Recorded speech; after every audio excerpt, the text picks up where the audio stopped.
Okay, we will now proceed with the division on Amendment 309, and members should cast their votes now.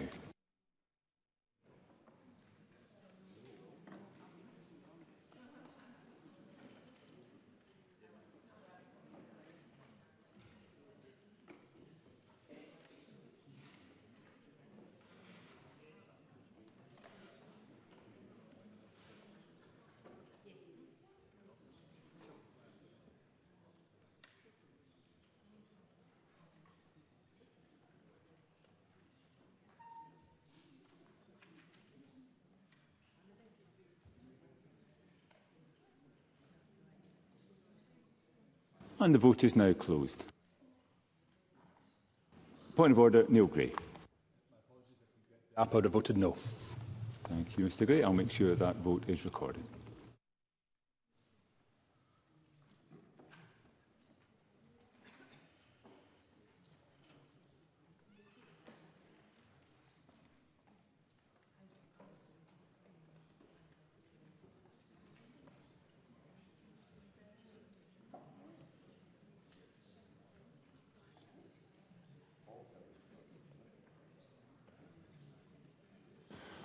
And the result of the vote on amendment number 309 in the name of Katie Clark is yes 48, no 58. There were no abstentions. The amendment is therefore not agreed. I call amendment 310 in the name of Katie Clark, already debated with amendment 309. Katie Clark, to move or not move? Move or not move? Move. Question is that amendment 310 be agreed to. Are we all agreed? Yes. Parliament's not agreed. There will be a division and members should cast their votes now.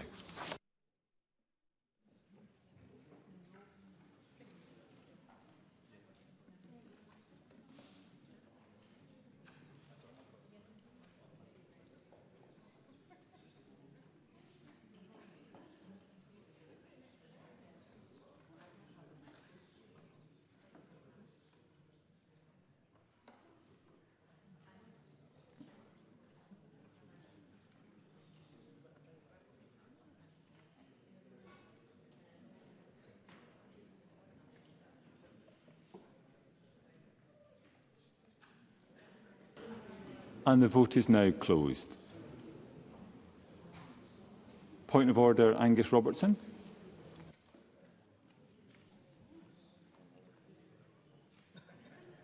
Sorry, Presiding Officer, that was for a previous point of order for the last vote. I would have voted no in the last vote. I have taken part in this division. Thank you, Mr Robertson. As you've acknowledged, too late to record it, but it is on the record now, so apologies for that.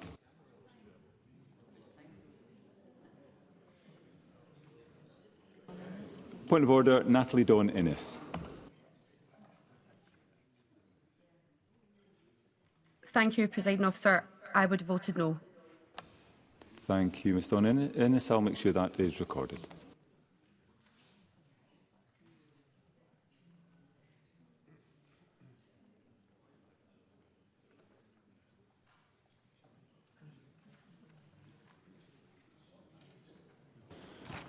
And the result of the vote on Amendment 310 in the name of Katie Clark is yes 48, no 61. There were no abstentions. The amendment is therefore not agreed. I call Amendment 311 in the name of Katie Clark, already debated with Amendment 309. Katie Clark, to move or not move?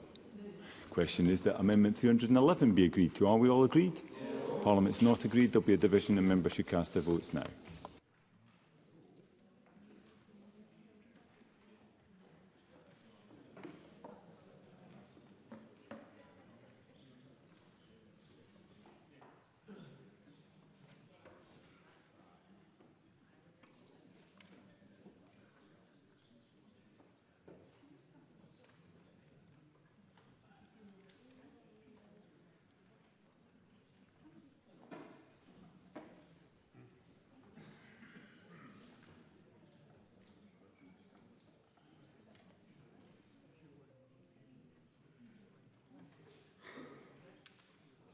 And the vote is now closed.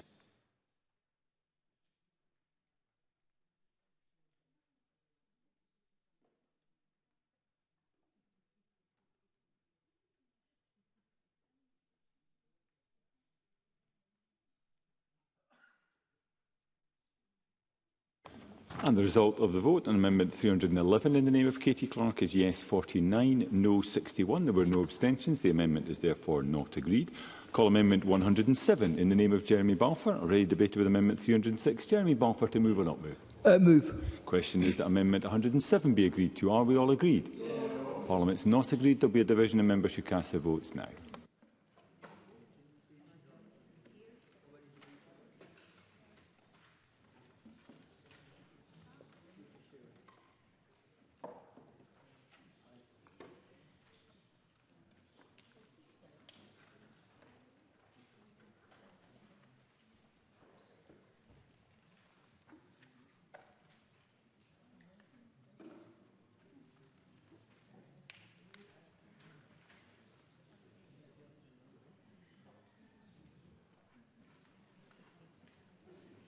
And the vote is now closed.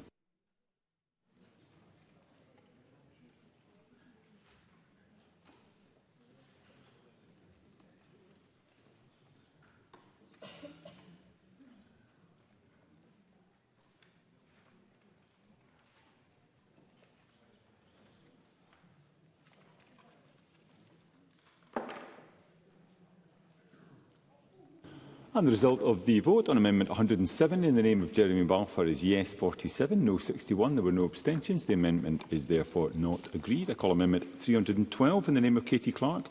Already debated with Amendment 309. Katie Clark, to move or not move? Move. The question is that Amendment 312 be agreed to. Are we all agreed? Yes. Parliament's not agreed. There will be a division and members should cast their votes now.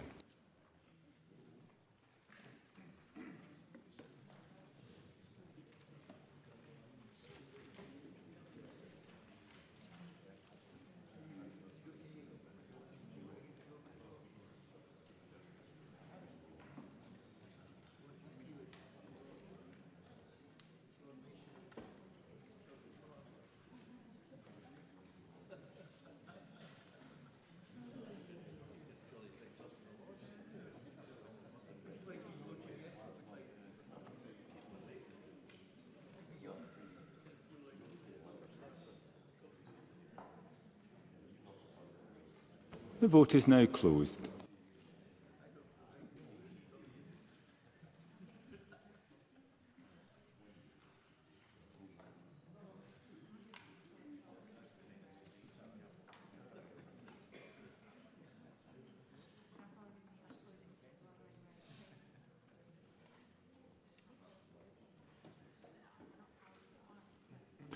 And the result of the the vote on Amendment 312 in the name of Katie Clark is yes 49, no 59. There were no abstentions. The amendment is therefore not agreed.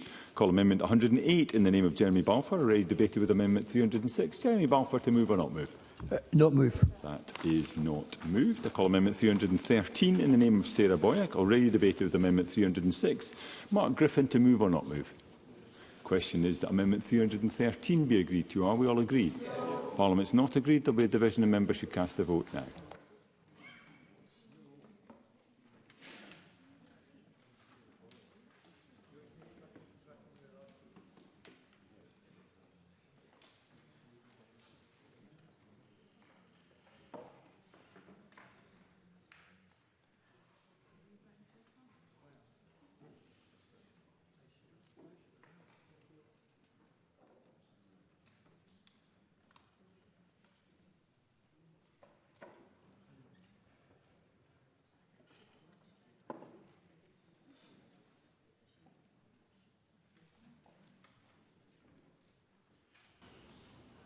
The vote is now closed. Point of order, Alexander Burnett. Apologies, I didn't make a point of order. Good, thank you, Mr. Burnett.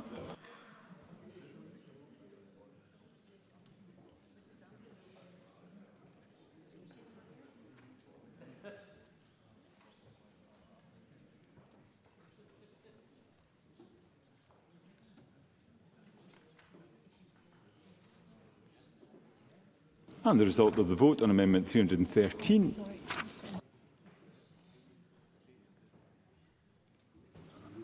Point of order, Oliver Mundell.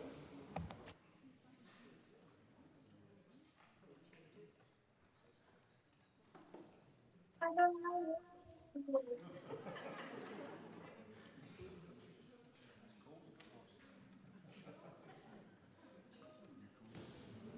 of order, Oliver Mundell.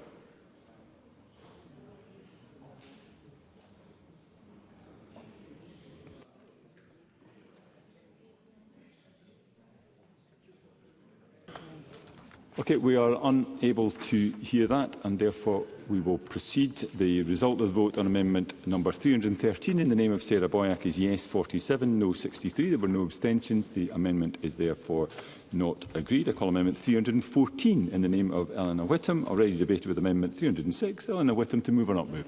Not moved. That is not moved. I call amendment 315 in the name of Eleanor Whittam, already debated with amendment 306. Eleanor Whittam to move or not move? Not moved. That is not moved. I call amendment 316 in the name of Megan Gallagher, already debated with amendment 306. Megan Gallagher to move or not move? Moved. The question is that amendment 316 be agreed to. Are we all agreed? Parliament's not agreed. There will be a division of members who cast their vote now.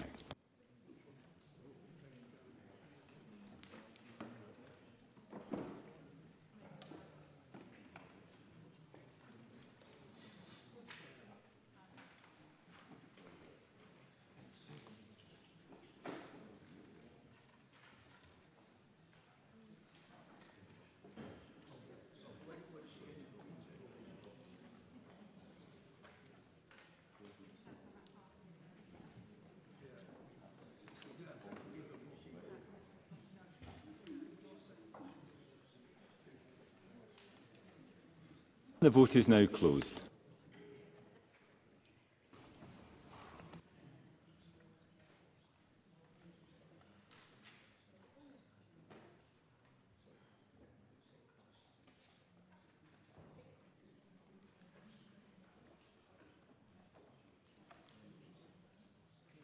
Point of order, Craig Hoy. Apologies, Deputy Presiding Officer. My app froze. I would have voted yes. Thank you, Mr Hoy. I'll make sure that vote is recorded.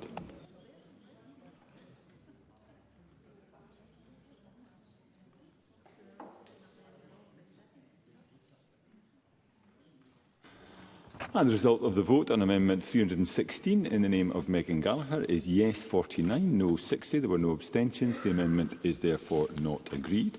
I call amendment 317 in the name of Megan Gallagher, already debated with amendment 306. Megan Gallagher to move or not move? That is not moved. I call amendment 318 in the name of Sarah Boyack, already debated with amendment 306. Mark Griffin to move or not move? That is not moved. I call amendment 319 in the name of Sarah Boyack, already debated with amendment 306. Mark Griffin to move or not move? Not moved. That is not moved. I call amendment 320 in the name of Sarah Boyack, already debated with amendment 306. Mark Griffin to move or not move? Moved. That is not moved. I call amendment 321 in the name of Sarah Boyack, already debated with amendment 306. Mark Griffin to move or not move? Not moved. That is not moved. I call amendment 322 in the name of Mark Griffin, already debated with amendment 306. Mark Griffin to move or not move? Not moved. That is not moved. I call amendment 323 in the name of Sarah Boyack, already debated with amendment 306. Mark Griffin to move or not move? Not moved. That is not moved. Call amendment 324 in the name of Sarah Boyack, already debated with amendment 306. Mark Griffin to move or not move? Not moved. That is not moved. Call amendment 325 in the name of Sarah Boyack, already debated with amendment 306. Mark Griffin to move or not move? Not moved. It's not moved. Call amendment 109 in the name of Jeremy Balfour, already debated with amendment 306. Jeremy Balfour to move or not move? Move, Presiding Officer. The question is that amendment 109 be agreed to. Are we all agreed? Parliament's not agreed. There will be a division and members who cast their votes now. It is. So security, not in front of that chapter, my spare one. Seems quite reasonable. No, actually, it's reasonable for once.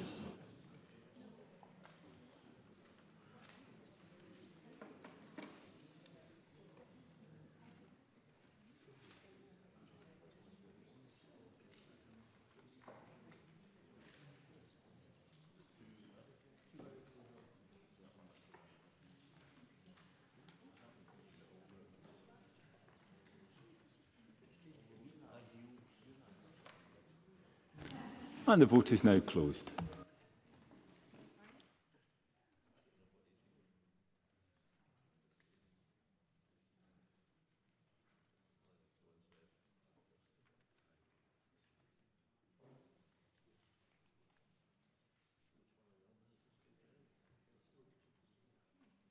And the result of the vote on Amendment 109 in the name of Jeremy Balfour is yes 49, no 60. There were no abstentions. The amendment is therefore not agreed. I call Amendment 326 in the name of the Cabinet Secretary, already debated with Amendment 306. Cabinet Secretary to move formally. Moved. The question is that Amendment 326 be agreed to. Are we all agreed? That is agreed. I call Amendment 110 in the name of Maggie Chapman, already debated with Amendment 306. Maggie Chapman to move on upward. Moved. Question is that Amendment 110 be agreed to. Are we all agreed? Parliament's not agreed. There will be a division and members should cast their votes now.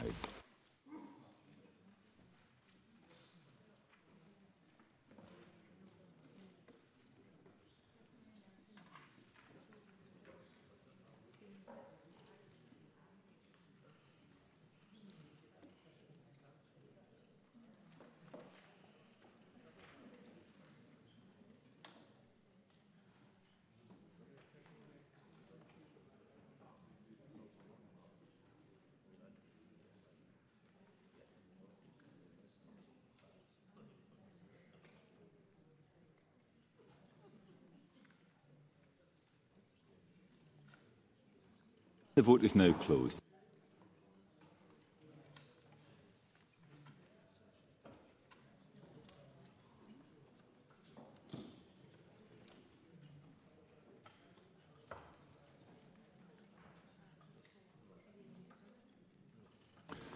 And the result of the vote on Amendment 110 in the name of Maggie Chapman is yes 21, no 89. There were no abstentions. The amendment is therefore not agreed. Call Amendment 236 in the name of Maggie Chapman, already debated with Amendment 306. Maggie Chapman to move on up. Moved. The question is that Amendment 236 be agreed to. Are we all agreed? Parliament's not agreed. There will be a division and members should cast their votes now.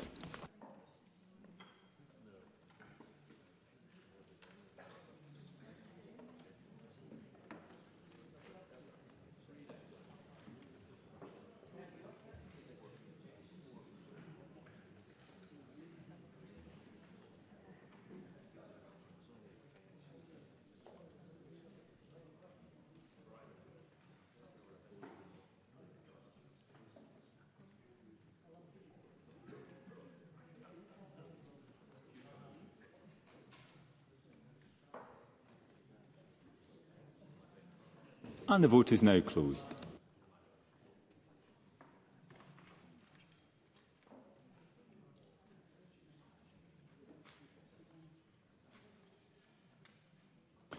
And the result of the vote on Amendment 236 in the name of Maggie Chapman is yes 21, no 89. There were no abstentions. Takes us to Group 20, rough sleeping. I call Amendment 237 in the name of Jamie Halker-Johnson, grouped with Amendments 238 and 46. Jamie Halker-Johnson to speak to Amendment 237 and the other amendments in the group. Mr Halker-Johnson. Thank you, Deputy Presiding Officer. My amendments 237 and 238 emphasise the importance of tackling rough sleeping, distinct from other forms of homelessness. Amendment 237 creates a duty on the Scottish Government to work towards ending rough sleeping by the end of the decade and to report on progress by the end of 2027 and again by the end of 2028. Amendment 238 introduces an additional requirement for the Scottish Government to prepare a specific rough sleeping action plan by the end of next year. These amendments recognise the huge cost to individuals in terms of both mental health and physical health, ability to access services and a whole range of other issues of rough sleeping, and the immediacy of the needs of those individuals. I raised this amendment but did not press it at stage 2 with the Minister Paul McLennan, recognising that while rough sleeping is the least prevalent form of homelessness, it is the most damaging and most visible. I recognise that rough sleepers often have amongst the most complex range of needs. If anything, however, this emphasises the importance of ensuring that support is accessible. There are, of course, many reasons why some rough sleepers refuse help. In many cases, it's because of problems with accommodation, the potential for violence or abuse, inappropriate care for alcohol or substance misuse. These amendments aim to have these issues addressed, and this is why Amendment 238 raises the need for an effective action plan. I will, of course. Graham Simpson. Jamie Halker-Johnson for taking the intervention. These amendments, they deal with a really important issue, and that of rough sleeping. I remember in the last session of Parliament, I was lucky enough to go with the Local Government and Housing Committee on a visit to Sweden, where we looked at the Housing First model. and they had virtually eliminated rough sleeping in Sweden. But I do remember well them saying that they couldn't totally eliminate it because some people actually choose to rough sleep. So I just wonder, I mean, it's incredible to think, but some people do actually choose to rough sleep. So I just wonder in relation to the Amendment 237, how the member would address that. 238, of course, just calls for an action plan, which is different. Jamie Halker-Johnson. Thanks. I welcome that from a colleague. I mean, this is obviously an area that has come up in the discussions that I've held with a number of the bodies. That of course, there are some people that, as I've really just highlighted there, they refuse help. But a lot of the times that help is being refused because those complex needs don't actually fit in with some of the support that's available. But Housing First was obviously an area that came up again and again as an effective way, albeit a very costly way, of dealing with it. Every rough sleeper represents a failure to meet an individual's needs. Most have been failed many times and at many stages in their life by a range of public and other agencies and bodies. However, what is common to them is how immediate their needs are and the positive benefit of decisive intervention. Often the stability of housing is only the first step, but is an essential step in ensuring that other interventions can be effective. During Stage 2 consideration, the Minister pointed to the Ending Homelessness Together initiative. It's made welcome steps in coordinating policy between the Scottish Government and local authorities. The programme my amendments propose aim to complement these objectives, and in particular the expressed wish to end rough sleeping. Ending Homelessness Together recognises that COVID-19 response resulted in, and I quote, a dramatic reduction in the numbers of people rough sleeping. This demonstrates what can be achieved where the will exists within government to do so. We all recognise that addressing homelessness will require addressing multiple distinct problems, but this should not be an either-or situation. There is nothing in supporting rough sleeping that prevents the Scottish Government also addressing wider issues such as insecure accommodation. It goes without saying that rough sleepers are those most experiencing the highest level of harm as a result of their homelessness. Sadly, many rough sleepers may not have the time to wait for other issues to be resolved.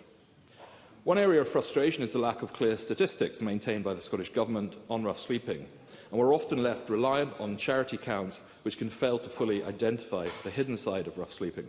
So I welcome Maggie Chapman's Amendment 46, which would require a review of data on rough sleeping within 2 years, with the Scottish Government required to set out any actions it plans to take as a result of that review. While there is some degree of overlap between our proposals, I believe we're both trying to achieve the same objective, to improve understanding of rough sleeping and to prompt clear action from the Scottish Government to bring it to an end. I believe that in creating a clear duty for the Scottish Government to aim towards, my amendment can provide not only accountability, but also the necessary impetus towards this change in the coming years. Thank you. I now call Maggie Chapman to speak to Amendment 46 and the other amendments in the group. Ms Chapman. Thank you, Presiding Officer. My Amendment 46 is aimed at improving the quality of rough sleeping data that we have access to and that we gather. Rough sleeping numbers in Scotland are assessed through asking questions when people make a homelessness application. But because not everyone sleeping rough will register as homeless, it needs to be supplemented with real-time information. In London, organisations supporting people who are rough sleeping collect and submit real-time data, building an accurate picture across the city through a process called CHAIN, which is the Combined Homelessness and Information Network. The Scottish Government has had some very useful recommendations from the Measuring Impact Task and Finish group, and my amendment ensures these would be considered and the vital need to improve this data is kept on the agenda. As he has already indicated, my amendment would support and complement the aims of Jamie Halker-Johnson's amendments in this group, and we will be supporting both of his amendments. I think taken together, this group indicates a clear signal that we need to do better to collect better data on rough sleeping so we can better address the issues that arise as a consequence. Thank you. Thank you. A couple of brief contributions. First from Jeremy Balfour, then Graham Simpson. Thank you, President Officer. Can I thank the member for bringing these amendments and also for Maggie Chapman for bringing her amendment. I will be supporting all of these amendments, and I do hope the Cabinet Secretary will take them very seriously. I think this bill at the moment lacks any fought around rough sleeping, and as we've heard from both members, the importance that it has. Walking here this morning from my home to Parliament and then going out at lunchtime, the number of people I saw who were still rough sleeping, even during the day, is a shocking indictment on us in Scotland. We have seen the numbers go up and up, particularly here in Edinburgh, and there seems to be no coherent policy that the Scottish Government are bringing forward. There were very few good things that came out of COVID, but one of the positives of COVID was the way that the Scottish Government did step up to deal with rough sleeping, both in this city and in other parts of Scotland. And we saw that, and we saw reports written that it was a gold-plated standard service that people got. And we saw almost everyone taken off the streets and given a home for the night, or given a bed for the night. So we can do it if there is political will to do it. My fear is at the moment that that political will has gone from this government. Here in Edinburgh, in a couple of weeks' time, we will be opening the winter shelter run by Bethany Christian Trust again. Again, it's a welcome service, but it's a service that doesn't run throughout the year and still leaves people very vulnerable. So I do hope the Cabinet Secretary will accept these amendments and that collectively we can deal with this issue which affects so many people's lives. Thank you, Presiding Officer. Thank you. And briefly, Graham Simpson. Yeah, thank you very much. Jeremy Balfour mentions the situation we had during COVID, and members who were here during the last session will well remember just around the corner from this Parliament there was a guy who used to sleep on a bench every single night in all weathers, and then COVID came along and he wasn't sleeping on the bench because we managed to deal with rough sleeping. So it shows that if there's a will, it can be done. I've also had a similar experience to Mr Balfour. My route to work, my walking route to work in Edinburgh, I also see examples of rough sleeping, people who have clearly bedded down in alleyways or makeshift shelters, and I'm seeing that increasingly. So I think the intent behind all the amendments in this group is something that we should be aspiring to. In Jamie Halcrow-Johnson's 237, I said earlier it's probably not possible to completely eliminate rough sleeping, but all the amendment actually says is that ministers must take reasonable steps to ensure there is no rough sleeping. So I think that in itself is a reasonable amendment, as are the other amendments in this group. Thank you, Mr Simpson. I now call the Cabinet Secretary. Thank you, Presiding Officer. Amendments 237 and 238 by Jamie Halcrow-Johnson seek to address what is a very important matter of rough sleeping. But unfortunately, they seek to do that via an inflexible and unworkable statutory duty, which overlooks key aspects of the problem. I should say from the outset that this Government is already committed to ending all forms of homelessness, including rough sleeping. Our homelessness strategy, which is entitled Ending Homelessness Together, was informed by experts and, crucially, those with lived experience, including experience of rough sleeping. Now, I understand why Jamie Halcrow-Johnson has raised these amendments. I've listened to other members, some other members who have indeed indicated they're intending to support this, but I must ask them to reconsider that because these amendments are defective. I think they illustrate how difficult it is to define the concept of rough sleeping. For example, the definition of rough sleeping that's used in these amendments would capture those who were sitting down near a sleeping bag or people lying down on a park bench but not sleeping. So this definition is defective. It also, I think, tries to frame rough sleeping as a one-off event rather than a continuing course of action. Which is fraught with indignity and trauma, but one nonetheless that is multifaceted and is not framed properly by this. Yes, I'll just finish this point. It's not framed properly by this inflexible statutory obligation, and therefore I can't support it, but I'll be very happy to take Mr Halcrow-Johnson. Jamie Halcrow-Johnson. I thank the Cabinet Secretary for taking intervention. It doesn't do any of those things. What it requires is the Scottish Government that launch a strategy in 2018 to end rough sleeping, to actually put a timescale when it's going to deliver that. It will have been over 12 years since that strategy first came in 2018. It's asking you to come, the government, to come together with a strategy to deliver that. It doesn't have to exclude some of the other issues around homelessness. It can work in complementary to that. I'm not sure what it is that the Scottish Government finds difficult to deliver here. Surely looking and having that objective to deliver rough sleeping, end rough sleeping by the end of the decade is not something that is impossible. Cabinet Secretary. Presiding Officer, no, absolutely not. And as I said, the Government already has a commitment to end homelessness, to end rough sleeping as part of that. And we report annually to Parliament on our actions in furtherance of that. But I'm afraid there are fundamental problems with the definitions used in this amendment which make it completely unworkable. And I'll take Mr Stewart.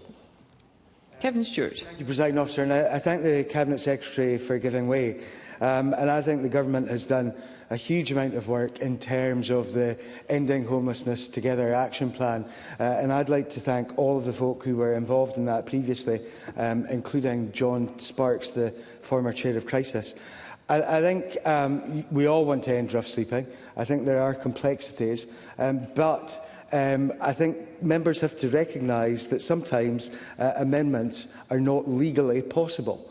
And I wish the Cabinet Secretary all of the best. COVID was a bit different. We did manage to get everyone off the streets.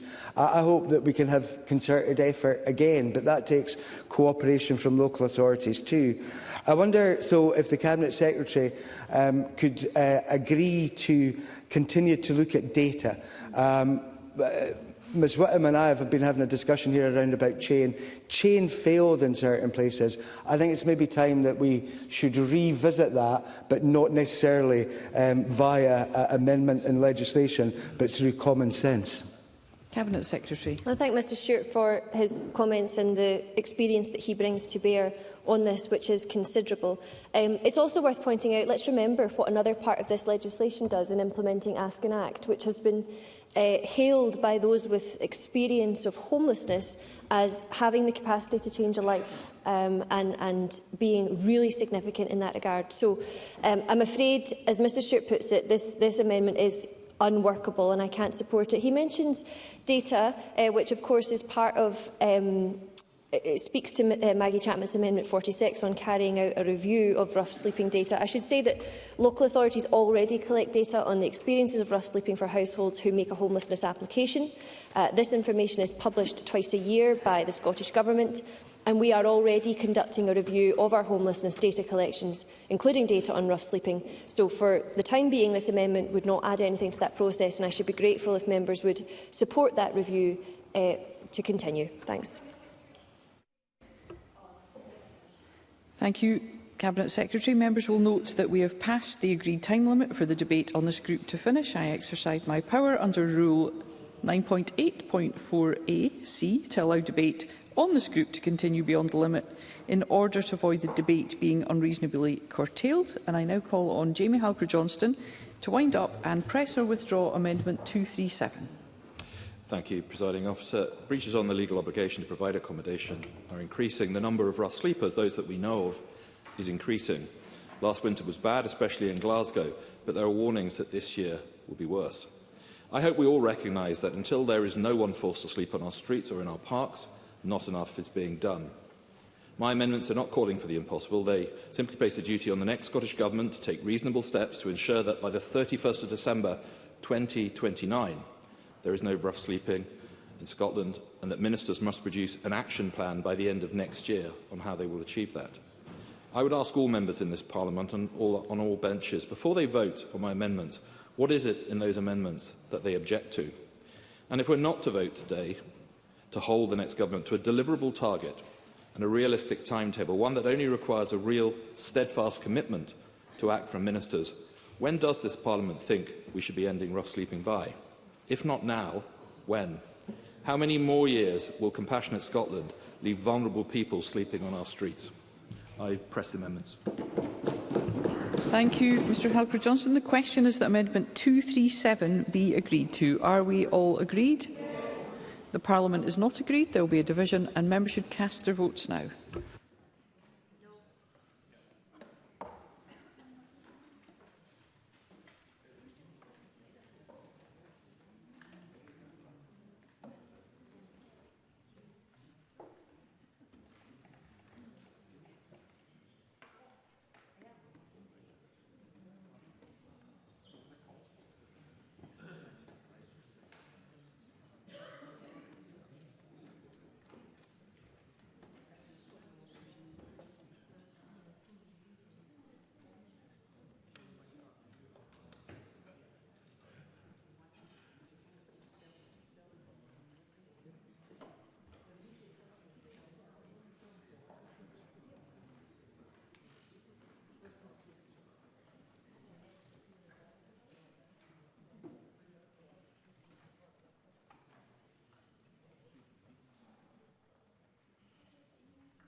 The vote is closed. I call Alistair Allen for a point of order. I couldn't connect. I would have voted no. Thank you, Dr Allen. We'll ensure that's recorded.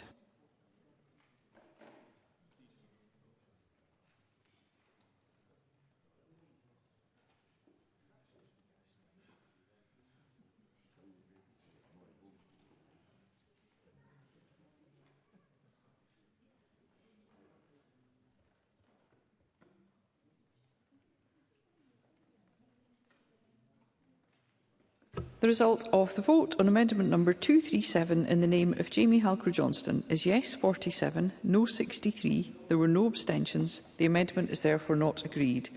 I call amendment 238 in the name of Jamie Halcrow-Johnston, already debated with amendment 237.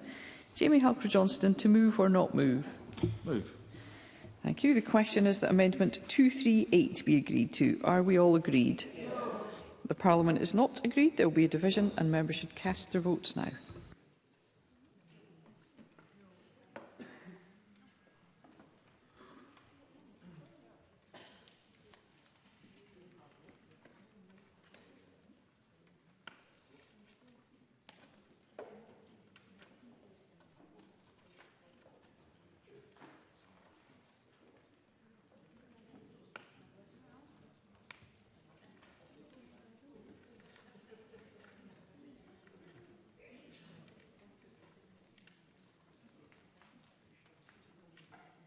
The vote is closed.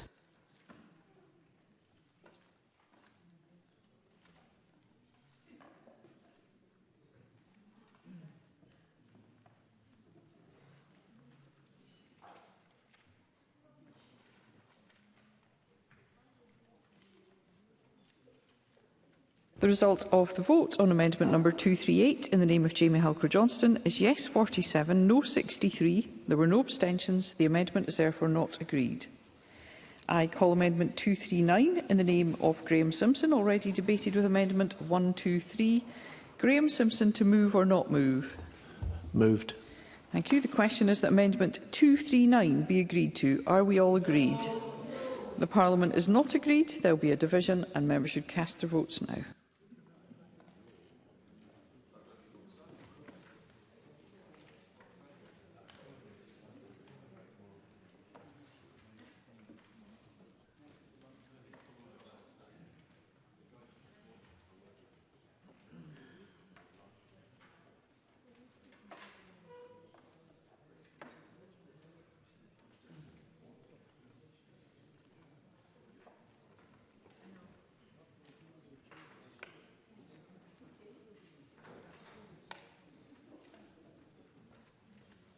The vote is closed.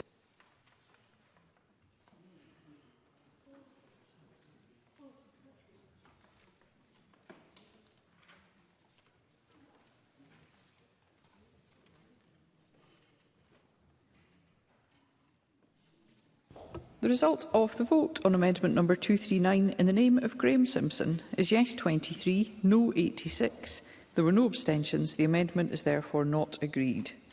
I call amendment 240 in the name of the Cabinet Secretary, already debated, with amendment 309 Cabinet Secretary, to move formally. Thank you. The question is that amendment 240 be agreed to. Are we all agreed? Yes. We are agreed. I call amendment 241 in the name of the Cabinet Secretary, already debated with amendment 309 Cabinet Secretary, to move formally. Formally moved. Thank you. The question is that amendment 241 be agreed to. Are we all agreed? We are agreed. I call amendment 327 in the name of Maggie Chapman, already debated with amendment 309. Maggie Chapman, to move or not move? Not moved. Thank you. The amendment is not moved. I call amendment 328 in the name of Katie Clark, already debated with amendment 309. Katie Clark, to move or not move? Move. Thank you. The question is that amendment 328 be agreed to. Are we all agreed? The Parliament is not agreed. There will be a division and members should cast their votes now.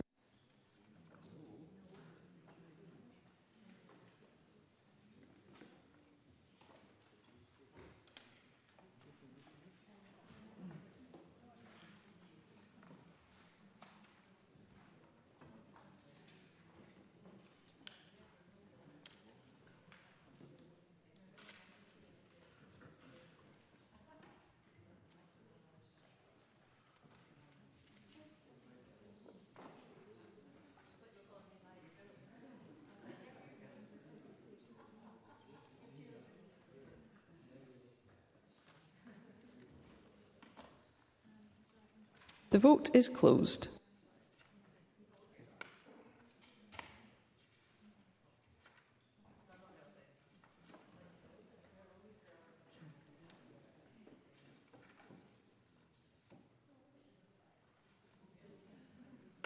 The result of the vote on amendment number 328 in the name of Katie Clark is yes 48, no 63. There were no abstentions. The amendment is therefore not agreed. I call amendment 329 in the name of Katie Clark, already debated with amendment 309. Katie Clark to move or not move? Move. Thank you. The question is that amendment 329 be agreed to. Are we all agreed? The Parliament is not agreed. There will be a division and members should cast their votes now.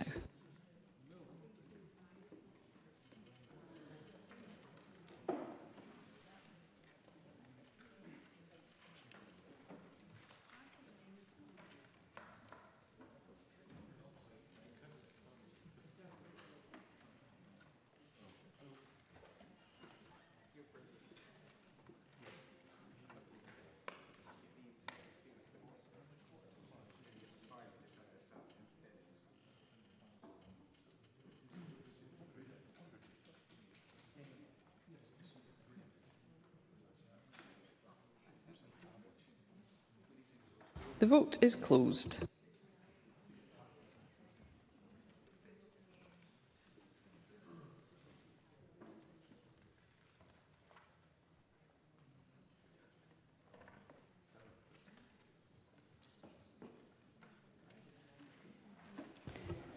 The result of the vote on amendment number 239 in the name of Katie Clark is yes 23, no 87. There were no abstentions. The amendment is therefore not agreed. I call amendment 111 in the name of Megan Gallagher, already debated with amendment 309. Megan Gallagher to move or not move? Moved. Thank you. The question is that amendment 111 be agreed to. Are we all agreed? Yes. We are agreed. I call amendment 17 in the name of Maggie Chapman, already debated with amendment 309. Maggie Chapman to move or not move? Moved. Thank you. The question is that amendment 17 be agreed to. Are we all agreed? Yes. The Parliament is not agreed. There will be a division and members should cast their votes now.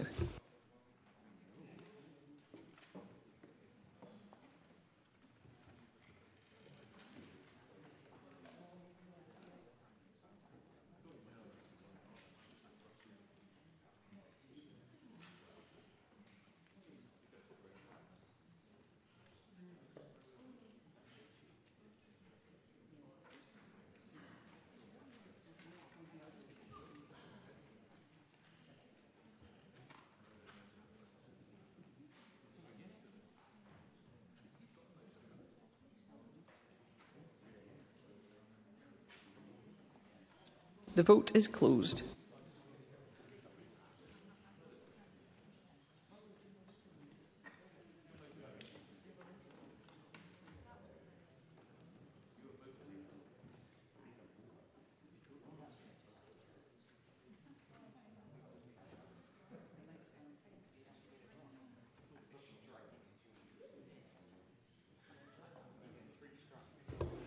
The result of the vote on amendment number 17 in the name of Maggie Chapman is yes 44, no 66. There were no abstentions. The amendment is therefore not agreed. I call amendment 18 in the name of Maggie Chapman, already debated with amendment 306. Maggie Chapman to move or not move? Moved. Thank you. The question is that amendment 18 be agreed to. Are we all agreed? The Parliament is not agreed. There will be a division and members should cast their votes now.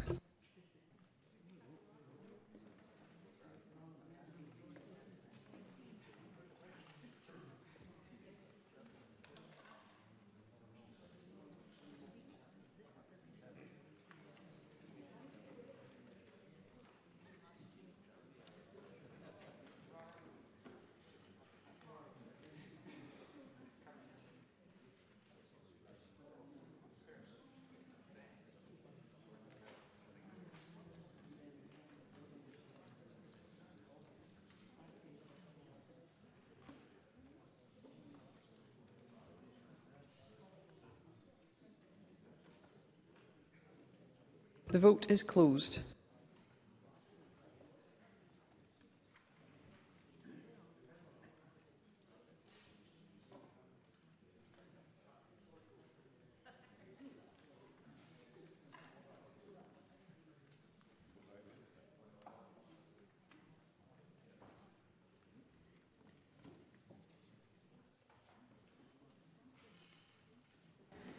I call Neil Bibby for a point of order.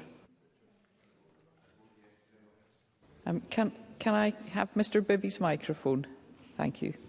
I'd have voted yes, Presiding Officer. Thank you, Mr Bibby. We'll ensure that's recorded.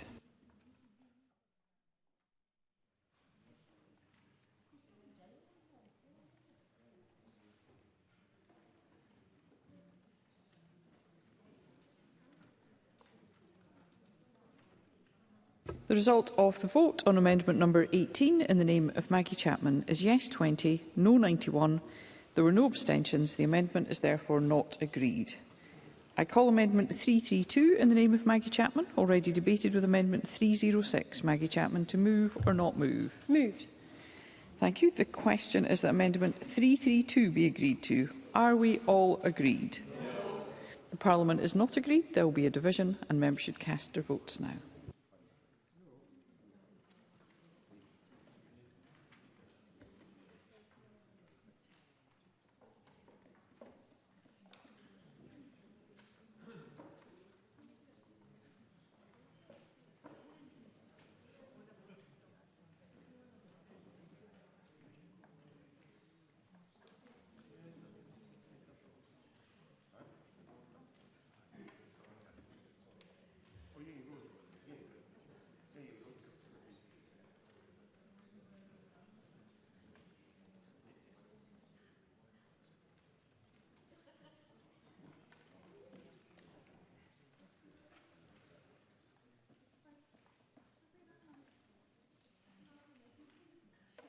The vote is closed.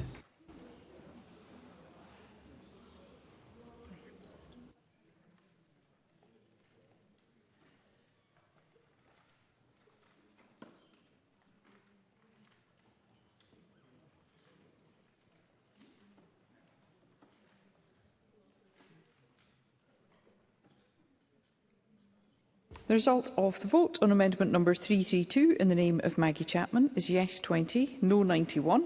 There were no abstentions. The amendment is therefore not agreed. I call amendment 330 in the name of Edward Mountain, already debated with amendment 306. Megan Gallagher, to move or not move? Moved. Thank you. The question is that amendment 330 be agreed to. Are we all agreed? The Parliament is not agreed. There will be a division and members should cast their votes now.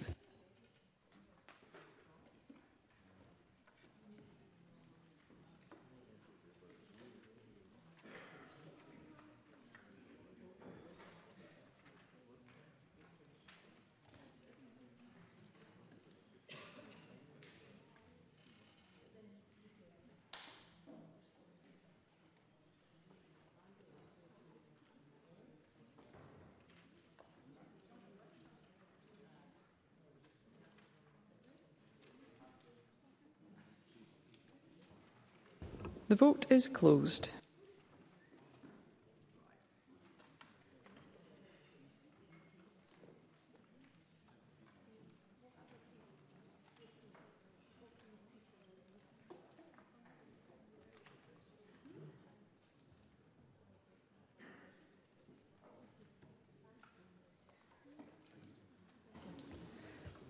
I call Edward Mountain for a point of order. Can I have Edward Mountain's microphone? Thank you. Gosh, I was worried I hadn't put my card in, Presiding Officer. I'm sorry that I was unable to connect. I would have voted yes. Thank you, Mr Mountain. We'll ensure that's recorded.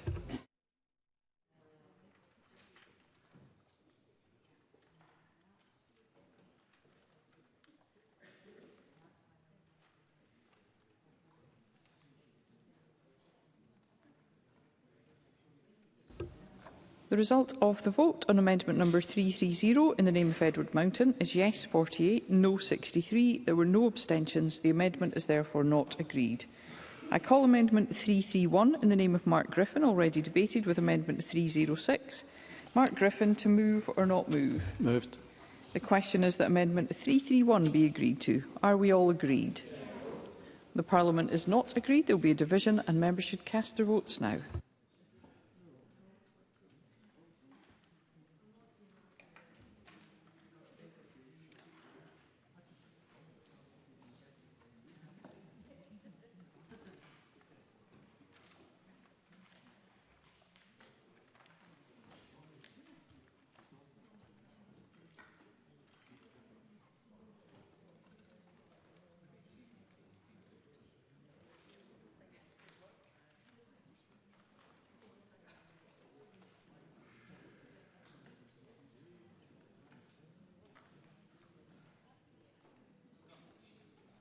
The vote is closed.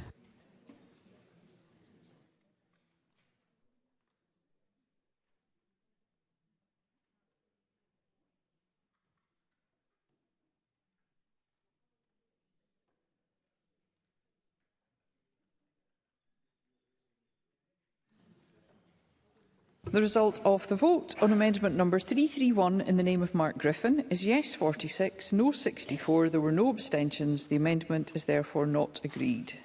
I call amendment 335 in the name of Maggie Chapman, already debated with amendment 306. Maggie Chapman, to move or not move? Moved. Thank you. The question is that amendment 335 be agreed to. Are we all agreed? No. The Parliament is not agreed. There will be a division and members should cast their votes now.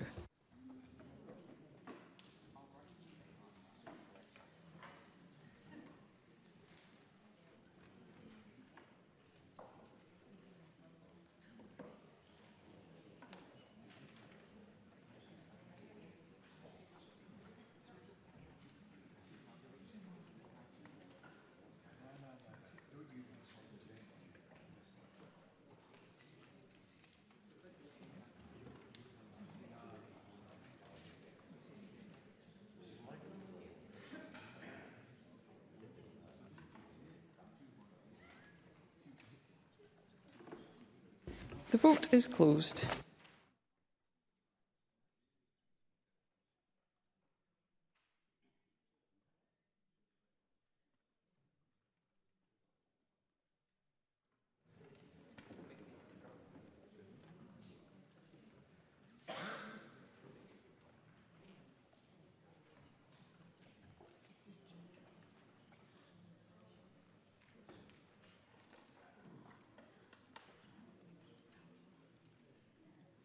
The result of the vote on amendment number 335 in the name of Maggie Chapman is yes 7, no 88.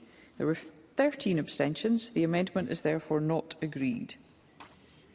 I call amendment 333 in the name of Maggie Chapman, already debated with amendment 306. Maggie Chapman, to move or not move? Thank you. The question is that amendment 333 be agreed to. Are we all agreed? The Parliament is not agreed. There will be a division and members should cast their votes now.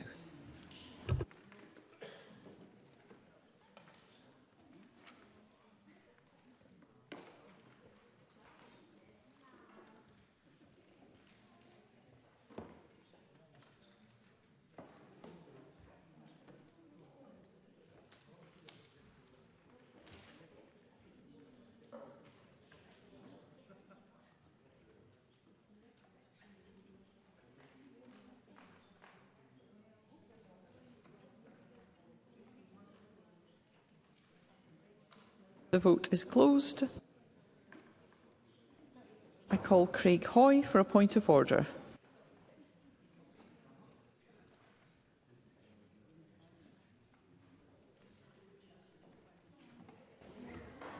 I call Craig Hoy for a point of order.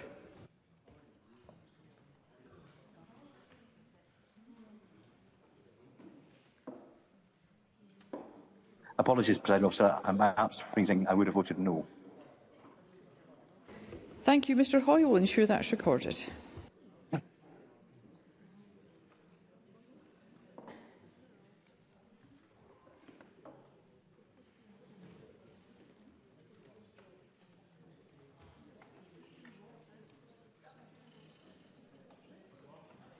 I call Jamie Hepburn for a point of order. I'm afraid I wasn't able to vote, President Officer. I would have voted no. Thank you, Mr Hepburn. We'll ensure that's recorded.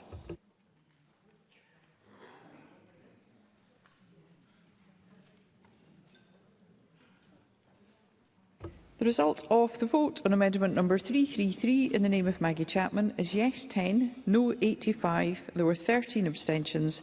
The amendment is therefore not agreed. I call amendment 334 in the name of Maggie Chapman, already debated with amendment 306. Maggie Chapman, to move or not move? Moved. The question is that amendment 334 be agreed to. Are we all agreed? Yes. We are agreed. I call amendment 46 in the name of Maggie Chapman, already debated with amendment 237. Maggie Chapman, to move or not move? Moved. The question is that amendment 46 be agreed to. Are we all agreed? The Parliament is not agreed. There will be a division and members should cast their votes now.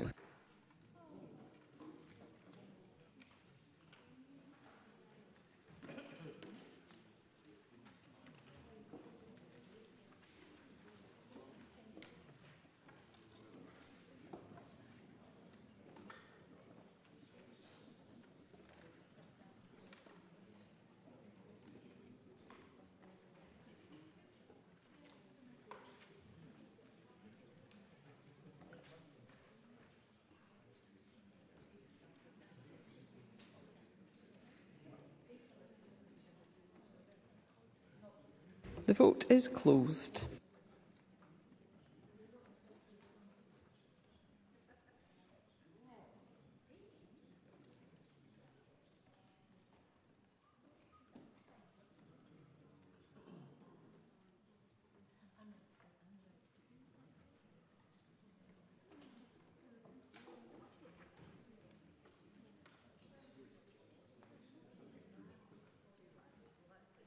The result of the vote on amendment number 46 in the name of Maggie Chapman is yes 46, no 64. There were no abstentions. The amendment is therefore not agreed.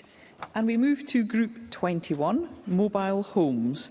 And I call Amendment 52 in the name of Murdo Fraser, grouped with Amendments 53, 54, 55, 56, 57, 58 and 59. Murdo Fraser to move Amendment 52 and speak to all amendments in the group. Thank you, Presiding Officer. This is my first contribution to Stage 3 of the bill. I would like to remind members of my register of interests. I own a property in Edinburgh which is subject to a private residential let, although that's not directly relevant to the amendments here. At Stage 2, I brought forward a number of amendments in relation to the situation of individuals resident in park homes. As members here might be aware, park homes are a growing sector of the housing market. These are lodges or chalets on residential parks, often popular with retirees or those looking to downsize to a smaller, more affordable property. Despite the growing popularity of these park home residences, there have been a number of high-profile cases recently of individuals purchasing park homes, then running into dispute with the site owners. And unlike the purchase of a traditional bricks-and-mortar property, park homes are treated as mobile structures, and therefore there is no formal conveyance involved. The park home owner owns the structure of the property, but simply leases the land on which it sits. When I led a members' debate on this issue earlier in the year, I was struck by the number of colleagues from across the chamber and representing different parts of Scotland who had been approached by constituents living in park homes who had highlighted the difficulties they had experienced. It is clear that legislation in this area needs to be thoroughly reviewed and updated. That is a much bigger piece of work, and I've been working with SCOPRA, the Scottish Confederation of Park Home Residents Associations, to identify areas where the current bill could be used to improve life for park home residents. And one was in relation to the question of resolution of disputes. Currently, any disputes between a park home resident and the site owner can only be resolved by going to the Sheriff Court. That is a lengthy and expensive process, and it is very difficult to find solicitors with the relevant expertise in the law, which is a very specialised area. And in addition, as we know, civil legal aid is extremely difficult to obtain, leaving many residents effectively without a remedy when they run into difficulties. The amendment I brought forward at Stage 2 was to move the disputes involving park homes from the Sheriff Court to the first-tier tribunal to bring it into line with other housing and rental situations. And I was pleased to get the committee's support for this change at Stage 2, although at that point the Scottish Government were opposed. On conclusion of Stage 2, the Cabinet Secretary ran a consultation on the issue, and I am pleased she has now accepted the principle that there should be a shift of these park home disputes to the first-tier tribunal. The amendments today essentially tidy up the wording of the Mobile Homes Act of 1983, making it clear that questions or disputes which arise under that Act will have to be decided first by the first-tier tribunal for Scotland. A consequence of the wording at Section 57A of the bill, as it stands, is to remove the current option of arbitration for dispute resolution. And Amendment 58 has the effect of reinstating that option for the parties to resolve the dispute under the Mobile Homes Act 1983 via arbitration. References to the first-tier tribunal for Scotland will be read as references to the arbitrator where the parties have entered into a written arbitration agreement relating to a question under the 1983 Act. Amendments 52, 53, 54, 55, 56 and 57 make consequential changes in order to give effect to the change in jurisdiction at section 47A, replacing references to the court with the first-tier tribunal. And then Amendment 59 moves section 47A to be before section 46 of the bill, simply because it fits better at that point.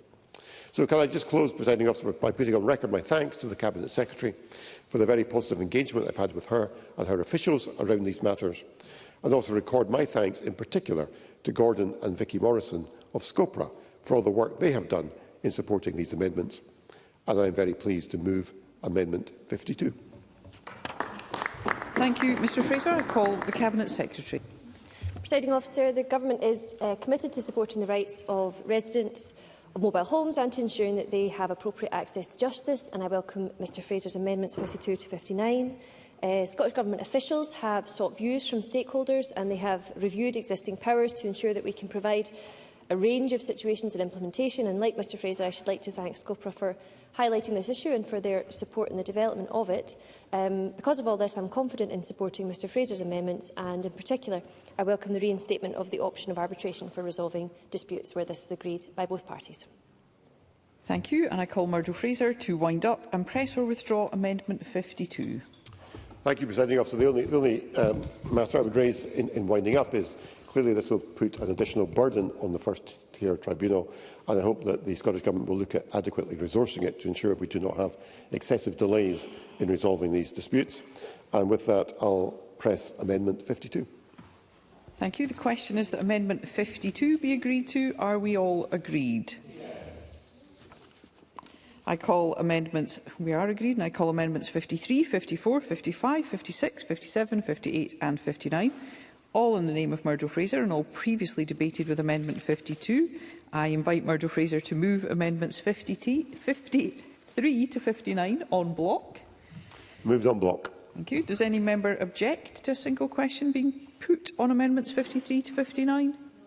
No member objects. The question is that amendments 53 to 59 are agreed to. Are we all agreed? Yes. We are agreed. We move to Group 22, Tenement Buildings Insurance, and I call Amendment 336 in the name of Paul Sweeney in a group on its own. Paul Sweeney to move and speak to Amendment 336.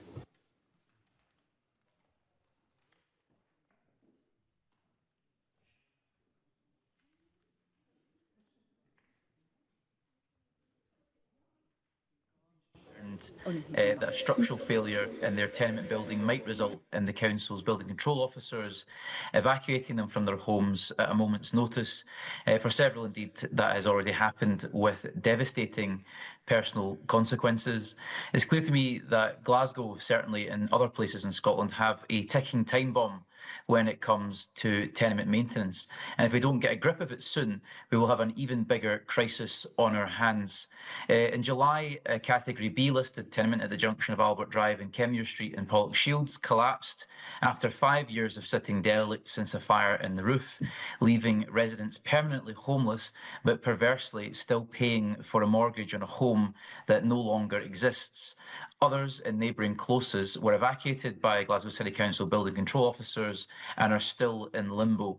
There were several frustrating flaws in existing legislation that led to the evacuation and eventual demolition of this tenement building, but the recurring theme has been a lack of appropriate block insurance among the flat and shop owners and the self-factored nature in which this block and many others were managed. But this is not an isolated case. In the Calton recently, Wendy Murray, one of my constituents, was ordered out by building control officers when her block was deemed dangerous due to a derelict pub in the ground floor suffering a floor collapse. She did what the system asks and declared herself as homeless, only to be offered unsuitable temporary accommodation while an absentee owner and unresolved responsibilities stalled rapid repair of the tenement building. She ended up paying rent and a mortgage, and also paying with her health. I'm happy to give way. Graham Simpson. Thank Paul Sweeney for taking the intervention. What would Paul Sweeney recommend happens where owners can't get agreement on a common policy of insurance? So I could imagine a case where one owner could come up with one policy, another owner may fancy another. How would he resolve that? Paul Sweeney. I think ultimately it's a similar situation to having car insurance. You know, there is an obligation fundamentally to have this because it's a critical asset. And as we know, the consequences of not having it are very detrimental. I would say that there's got to be a common agreement on best value, and perhaps as a way of resolving that through arbitration. But certainly we know that getting the fabric repaired first and foremost is the most important thing, and having that common block insurance is critical in that regard. So whilst the council has powers to clear a building if it's in dangerous condition, they can't readily compel or fund repairs needed to allow for rehabilitation. In the case of Wendy and she, like too many others, fell into this gap between our existing tenement law and the reality of managing common repairs to residential buildings and shared ownership. And I think this is increasingly predictable, certainly in Glasgow, where there are around 70,000 tenement flats that predate the First World War. Roofs, stonework and closes are now reaching life expiry in terms of the structural condition. And this isn't an issue that's going to be able to be sorted flat by flat, yet the law too often assumes that each owner can solve a shared risk on their own. And when that assumption meets fire, water ingress or structural failure, claims stall, responsibility is disputed and buildings deteriorate while these families live in limbo, to significant detriment to their health and well-being. And while we urgently need a new Comprehensive Tenement Act to address these myriad issues, there is an opportunity, I think, within the Housing Bill to make some immediate reforms that will provide some greater security for tenemental living across Scotland. My amendment does it in a simple, practical way. It simply creates a legal requirement for all owners in a tenement building to establish and have a common single policy of insurance that covers the entire building. Presiding Officer, when storms exposed widespread disrepair in the 1970s in Glasgow, the city organised large-scale rehabilitation programmes and kept those communities intact. What we need is not complicated, clear duties, a functioning owners framework and rapid access to funds for repairs. A building-wide insurance policy can provide that fundamental underpinning, safeguarding households and reducing public costs. It's standard elsewhere, so let's make it the standard here. Thank you. Thank you, and I call the Cabinet Secretary. Thank you, Presiding Officer. Now, I understand the reasons behind Mr Sweeney's amendment, and the cases that he's referring to have been on my mind as well. But I'm afraid these amendments are not the simple solution that Mr Sweeney thinks they are. Firstly, it is already mandatory for the owners of a tenement building to insure their property. The law provides currently for flexibility for this to either be done individually, in common, or a mix of the two. The law also gives individual owners the right to request from another owner in the tenement evidence of their insurance policy and of recent premium payments, and the duty to insure may be enforced by any other owner in the building. So I can't agree to imposing an obligation on owners to arrange for a common insurance policy, given that individual owners are already under a duty to take out cover for their flat, as well as an interest in the common parts of the tenement. I will in a sec. I'm also concerned about unnecessary costs, the result of which could be an additional burden on homeowners and essentially amount to double insurance. I'll take John Mason. John Mason. Thanks, the Cabinet Secretary, very much for giving way. And she acknowledges, I think, that there is an issue here, but there's a wider issue with tenement maintenance, and Graham Simpson and others have led a cross-party working group on this subject. Would she accept that we do need to look at tenement maintenance as a whole, including this point? Cabinet Secretary. Yes, I'm quite sure that there are a number of issues that have to be looked at, and I know members have been engaged on that work, and some of the cases that Mr Sweeney referred to indicate why this ought to be considered closely. This amendment won't do the job, but it's worth mentioning to John Mason and to others that the Scottish Law Commission are currently consulting on reform of the 2004 Act with a view to making recommendations next year. So ultimately I would ask Mr Sweeney not to press this amendment, but members will be interested to see the results of that work, I'm sure. Thank you, and I call Paul Sweeney to wind up and press or withdraw Amendment 336. Thank you, Presiding Officer, and I certainly accept the points made by the Housing Secretary, but I do think that the lack of urgency from the Government hitherto and currently is unacceptable given the significant public harms being caused by the existing inadequacy of legislation. And I disagree with the Housing Secretary in regards to the need for this obligation on owners. It is clear to me that atomising it into separate insurance policies for flats is not sufficient, and that we do need to actually rationalise this into having a clear legal duty for all owners in a tenement building to maintain a single common insurance policy that covers the entire building fabric. One building, one insurer, one claim is essential, and that is certainly a consequence of my deep study of this issue as a trustee of Glasgow City Heritage Trust and as someone who has dealt with several complex cases in this regard in the city over the last few years. And I would strongly encourage the Cabinet Secretary to look at this particular issue of insurance, because repairs to the common fabric can start quickly, residents can return sooner, and the holdout problem of absentee landlords and valid policies or missing signature no longer blocks everyone else and then leads to a spiral of unintended consequences. I'm sure members are hearing the same accounts in their own constituencies. This is simply unacceptable. The public sector is paying in homelessness support, health impacts, communities are paying as empty buildings drag down a street, often for years, in the case of Pollokshields, resulting in a collapse of the building into the street and others then being made homeless. We can change that now. I accept that this is simply a way of indicating the need for a more urgent movement on this by the government, and I'm afraid subcontracting out to the Law Commission alone is not going to be enough. We need to move at greater pace than the Law Commission can deliver. I've been working with Mr Simpson and others on the Tenement Maintenance Working Group for several years now, and I think we are disappointed and frustrated that the government isn't moving more quickly. So I think residents in Pollokshields, Carlton, Denniston and elsewhere in Glasgow need to see greater security from the government and greater reassurance from the government that they're going to deal with this sooner rather than later. I would ask members to back the amendment and I will press it. Thank you. The question is that Amendment 336 be agreed to. Are we all agreed? No. The Parliament is not agreed. There will be a division and members should cast their votes now.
The vote is closed.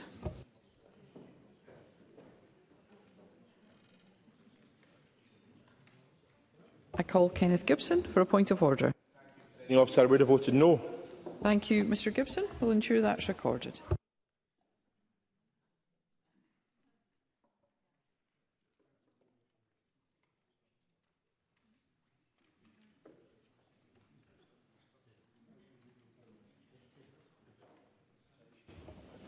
The result of the vote on amendment number 336 in the name of Paul Sweeney is yes 22, no 87. There were no abstentions. The amendment is therefore not agreed. I call amendment 337 in the name of Ariane Burgess, already debated with amendment 101. Ariane Burgess, to move or not move? Moved. Thank you. The question is that amendment 337 be agreed to. Are we all agreed? The Parliament is not agreed. There will be a division and members should cast their votes now.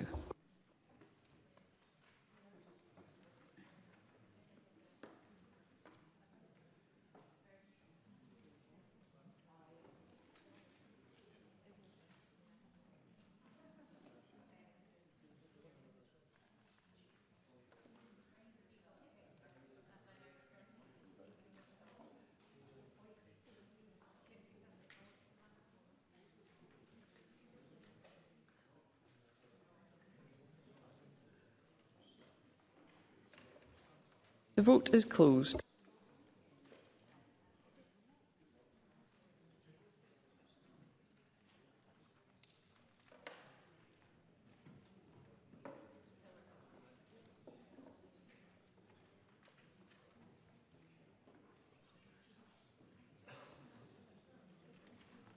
The result of the vote on amendment number 337 in the name of Ariane Burgess is yes 23, no 85. There were no abstentions. The amendment is therefore not agreed. I call amendment 338 in the name of Paul Sweeney, already debated, with amendment 101. Paul Sweeney, to move or not move? Move, Presiding Officer. Thank you. And the question is that amendment 338 be agreed to. Are we all agreed? The Parliament is not agreed. There will be a division and members should cast their votes now.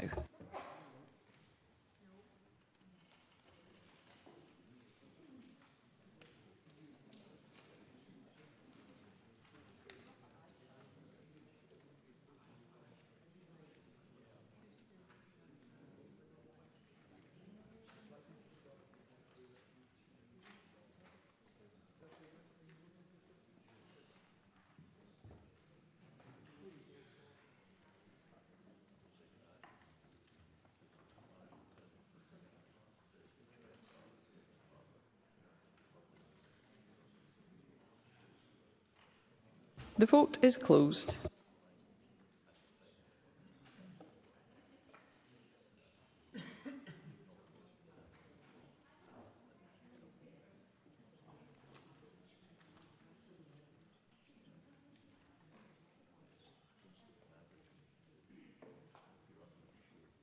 The result of the vote on amendment number 338 in the name of Paul Sweeney is yes 46, no 63.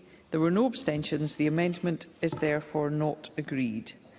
We move to Group 23, Property Factors. I call amendment 339 in the name of Mark Griffin, grouped with amendments as shown in the groupings. Mark Griffin to move amendment 339 and speak to all amendments in the group. Thank you, Presiding Officer. I move Amendment 339 in my name. It's no secret that property factoring in Scotland has been a source of real frustration for homeowners for a number of years, particularly homeowners who live in new build housing estates with grounds maintenance contracts. And I would say members probably don't need to look any further. Mr Griffin, can I just ask members who are leaving to please do so quietly? Thank you, Presiding Officer. I would say to members who are still in the chamber that they probably don't need to look much further than their own inboxes when it comes to complaints from their constituents about factoring arrangements. Constituents regularly contact me about unfair charges, poor communication and a lack of accountability from their factors in general. Now, this isn't a new issue. We had the Property Factors Act 2011. That was a step forward, but it's clear that it hasn't addressed the concerns of our constituents when it comes to accountability of their factors. And despite early promises from government to introduce a code of conduct for land maintenance companies, progress has stalled, I feel. And the reality is that for over a decade, homeowners have been left to deal with expensive and often opaque factoring arrangements, while meaningful reform has been repeatedly delayed. That's why I, along with colleagues from across the chamber, have brought forward a package of amendments to this bill. The aim of those amendments is simple: to give homeowners a fairer deal and a stronger voice in how their homes and shared spaces are managed. I want to acknowledge the efforts of those from all parties across the chamber who have championed the rights of homeowners to remove unsatisfactory factors more easily, and also welcome the government's willingness to improve the system too. Now, Labour's amendments in this group allow groups of homeowners to more easily work together to take action against factors who are not living up to their roles and responsibilities, by putting the onus on the factors to set up and arrange meetings, and then make sure that homeowners can more easily take action against them by facilitating that annual meeting of homeowners. I've also stipulated that factors must produce information that allows homeowners to more easily defend their rights in front of the first-tier tribunal. and note that several of my colleagues have amendments that touch on this, including the Government, and acknowledge the work of cross-party colleagues Ariane Burgess, Maggie Chapman, Graham Simpson, Sarah Boyack, Pam Duncan-Glancy and the Government itself in this area, and I urge members to support the amendments in this group in their entirety. Now, my own amendment proposals focus on transparency, accountability and homeowner empowerment. Factors would be required to share their written statement of services and publish clear, accessible information about service costs. That's both current and historic. And if a factor plans to transfer their contract to another company, homeowners must be notified in advance. They seem to me basic standards that any fair contract should meet. We should never have a situation where the first time a homeowner realises that their factor is changed is when they receive the bill from that new factor without any notice whatsoever. I'm also seeking to add a purpose clause to the 2011 Act, making it clear that its role is to set out the rights and responsibilities of both factors and residents, and that will help guide interpretation and enforcement of the law. Fourthly, I'm calling for the maximum compensation the Tribunal can award to be raised to £10,000, providing a meaningful response to factors who flout the law that applies to them, and reflecting the time and effort homeowners invest in pursuing those complaints. This would also allow for further future increases by regulation. Additionally, any major expenditure over £10,000 and not already covered by the deed of condition should require approval from the Residents' Forum. This ensures that homeowners have oversight of significant spending decisions. And finally, Presiding Officer, I'm supporting further amendments in this group that strengthen transparency and enforcement throughout the Act. Now, briefly, Presiding Officer, if I can cover amendments in the name of Sarah Boyack, since she's not available to be in the chamber today. Amendments 344 and 345. Amendment 344 creates a clear duty on factors to provide relevant information on request to homeowners or where a case is live to the first-tier tribunal. It defines relevance, requires the tribunal to issue a disclosure direction unless a request is unreasonable or off-point, and ties non-compliance to ministerial enforcement. This is about transparency that shortens disputes. By getting documents, invoices, contracts and decisions up front, we reduced hearings, costs and frustration for everyone, and I encourage members to support 344 and 345. Amendment 346 in Sarah Boyack's name is on Owners Association. That recognise Owners Association under the Development Management Scheme so that homeowners can act collectively in dealings with a factor and, where needed, at the first-tier tribunal. Yes, I'll take Mr Simpson. Graham Simpson. I thank the member very much for taking the interventions. Just in relation to Amendment 346, which deals with owners' associations, we've heard already that the Scottish Law Commission is doing a piece of work specifically on compulsory owners' associations for tenements. And I just wonder whether the member, I know he's speaking for Sarah Boyack in this case, would accept the point that I would make, that we really ought to let the Law Commission complete its work. I know it's slow, that's been very frustrating, but I think they need to complete that detailed piece of work, report back to Parliament, and it will be for Parliament in the next session, whatever the makeup of that is, to deal with the important issues that they will reflect on. Mark Griffin. Just in winding up in response to that intervention, Presiding Officer, I think that this is a wider issue. It goes beyond tenement maintenance issues. There are grounds maintenance issues affecting new build estates right across the country, where I think homeowners associations, mandatory homeowners associations, would enable people to come together to challenge the occasional poor practice, lack of transparency, and more crucially, provide a forum to allow owners, homeowners, to change factor if they so desired. So I think, while the work that the Law Commission is doing is clearly valuable, whether that applies purely to tenements and doesn't give the coverage to ground maintenance contracts that affect new build estates across the country, I think it's still valuable that we consider this amendment and consider compulsory homeowners forums, organisations, whatever we want to call it, to give people the ability to come together on an annual basis to consider the performance of the factors, and ask members to support all amendments in this group. Thank you. Thank you. And I call Maggie Chapman to speak to Amendment 19 and other amendments in the group. Thank you, Presiding Officer. Many members in the Chamber will have been asked to help constituents who are experiencing difficulties with property factors. Some property factors provide really good services to owners, but many, too many, do not.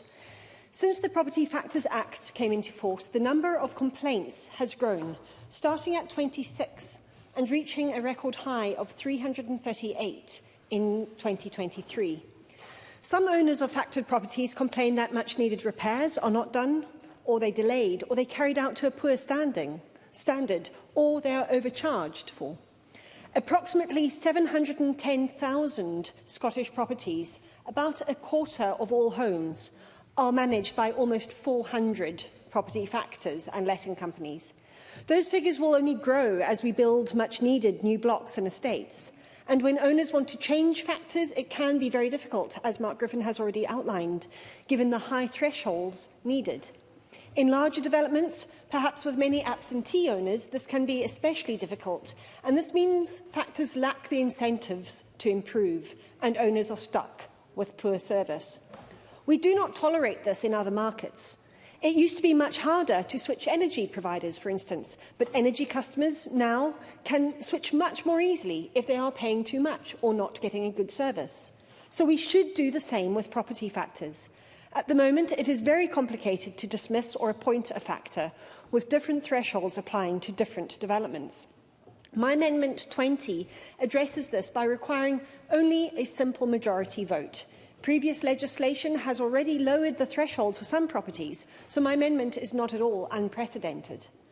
Amendment 19 provides a simple process for requesting a factor is removed from the register. Owners would send a request to the Scottish Government that their factor is failing and falling short of its obligations, and ministers would be under the duty to consider these and either remove or retain the factor on the factor register, giving reasons why, with information on the number removed or retained and the reasons to be published. This would improve transparency and strengthen the hand of owners against poor factors. Citizens Advice Scotland supports changes in the factoring system. They've stated, and I quote, "The kinds of reforms and legislation within the Act of 2011 don't really hold factors to account as much as they probably should. There's an urgent need for greater transparency and awareness to ensure homeowners understand their rights and can effectively challenge unfair factoring practices." Some owners and tenants have waited for far too long for improvements in the factoring industry, and I welcome the other amendments in this group, and I thank Mark Griffin and members of his group for their engagement on this issue.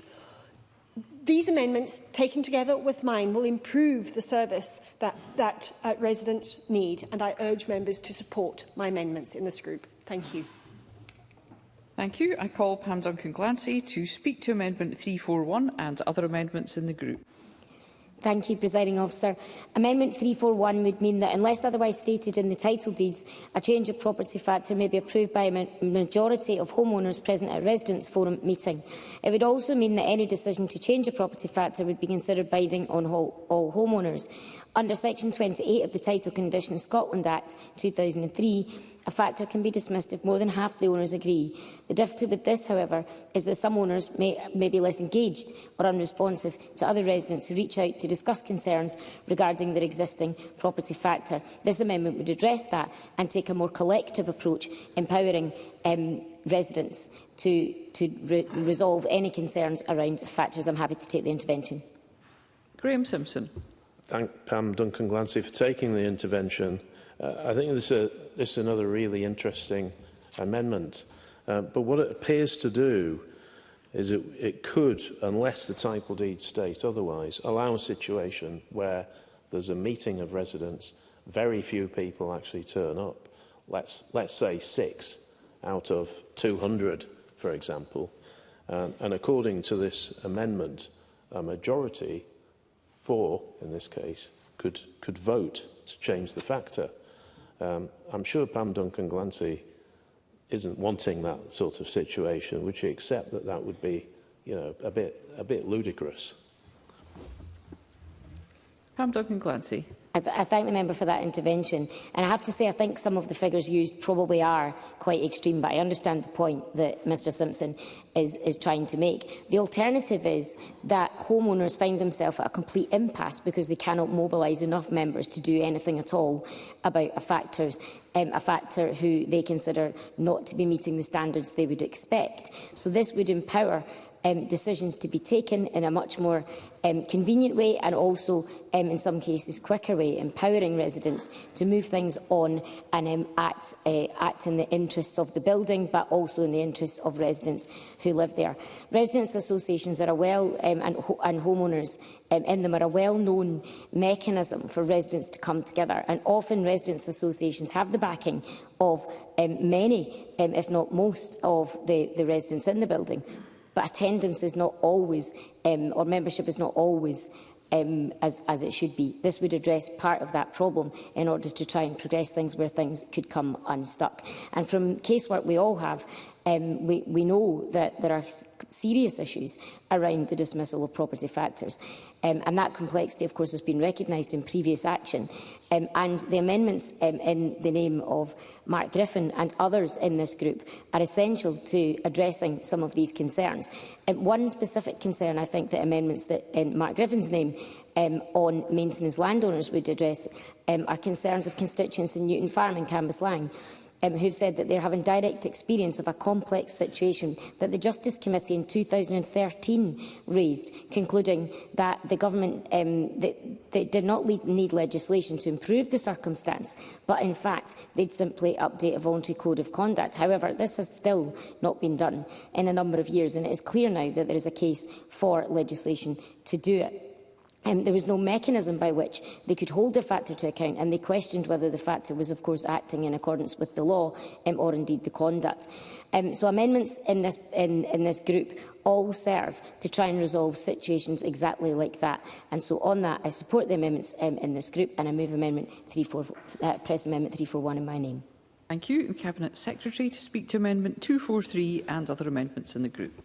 Presiding Officer, we recognise that homeowners face difficulties in the property factor system, and at stage 2, the Cabinet Secretary for Social Justice committed to a review of the regime, and I intend to honour this with greater urgency than the situation that Pam Duncan-Glancy spoke to. This review will seek input from stakeholders across the system, including homeowners and factors. It will consider compliance with the Code of Conduct, how well its requirements are understood, and the work that we need to do to assess whether a person is fit and proper. It should be possible to address most of the issues raised in this group by preparing an updated property factor code of conduct. The code will set out the minimum standards of practice for registered property factors, and an updated code, of course, would need to be laid before Parliament, so members could have reassurance that they would have the ability to explore the system and what was proposed. Turning to some of the specific amendments on the back of that. Yes, absolutely. Pam Duncan-Glancy. I thank the Cabinet Secretary for taking the intervention. Can she set out to the Chamber when that work will be done on the code? Cabinet Secretary. So there's a number of bits of work that will flow from this bill that I need to take forward. Regulations in respect of AWAB's law, regulations in respect of the Domestic Abuse Act in 21. So I won't put a timescale on this especially, but I will undertake to update Ms Duncan-Glancy and the rest of the Chamber as soon as I do have a timetable for that. Because I understand how important it is for members and for their constituents who've raised concerns. Turning to Amendments 343 and 347 in Mr Griffin's name, appreciate the intent, but I'd invite him not to press them, as I do think these proposed changes would be better as part of the review and could be implemented if, after consultation, they are considered helpful. Amendment 339, also in Mr Griffin's name, seeking to insert that purpose clause into the Property Factors 2011 Act. This is absolutely well-intentioned, but the clause is not essential nor arguably helpful. The purpose of the Act is already clear from the provisions and the explanatory notes. The legal framework of the Act is based on the relationship between property factors and homeowners, and tenant residents don't actually have a contractual relationship with a property factor, so including them in a purpose clause, I fear, could cause confusion. However, I am pleased to bring forward Amendment 243. Similar provisions were previously proposed by Ariane Burgess and Maggie Chapman. This amendment will make it easier for owners of related properties to dismiss a property manager and appoint someone else, which a number of members have spoken to being important. And these changes that I am proposing would mean that that simple majority, as opposed to two-thirds of the owners, would be able to remove the manager, and regardless of whether the title deeds provide for a higher voting threshold. So I'm grateful to both Ariane Burgess and Maggie Chapman for their suggestions. Amendment 20, along with consequential 49, both from Maggie Chapman, they ultimately seek to address the same matter, but without the correct framing that I have sought to bring to my amendment. Amendment 340 in Mr Griffith's name would require a property factor to arrange and attend 2 resident forum meetings per year, with notice by recorded delivery, with hybrid access, etc., etc. I think such detail isn't really suited to the rigidity of primary legislation and would be more appropriately addressed in the Property Factor Code of Conduct, which, as I have committed to Parliament, will be updated in a timely manner. As noted earlier, of course, my Amendment 243 would allow that simple majority of homeowners to remove a manager of related properties. So although Ms Duncan Glancy's Amendment 341 seeks to achieve a similar outcome, the changes would apply if a decision is taken at a residents' forum meeting, but only in relation to homeowners who have a deed of condition or contract with the property factor. So it would therefore have a more limited application than what I am proposing, and I think probably is less clear how it would apply in practice. So I would ask her to support what the Government is proposing in terms of those voting positions. Amendment 342 in Mr Griffin's name would require property factors to seek formal homeowner approval for works over £10,000, not specified in title deeds, with some other details. Again, I think these would be more appropriately addressed through the Property Factor Code of Conduct, which could be updated when need be. That's, of course, the benefit of having it in the code as opposed to in primary legislation. Amendment 19 and consequential 48 in Ms Chapman's name seek to introduce a new referral process by which the property factor's fitness for registration can be referred by homeowners to the ministers. However, it's not the minister's role to determine who can operate as a property factor. Whether or not a manager is authorised to act is ultimately a matter for homeowners. And of course, again, my Amendment 243 seeks to further empower homeowners. Amendments 344 along with 345, both in Ms Boyack's name. These are about requiring property factors to provide homeowners and the First Tier Tribunal with certain documents, including relating to interests, rights or obligations of homeowners, and they would make failure to do so a criminal offence. But the Property Factor Code of Conduct already requires disclosure, and the Tribunal already has powers to enforce compliance, so I can't support these. Amendments 346 seek to allow owners' associations to bring complaints to the Tribunal.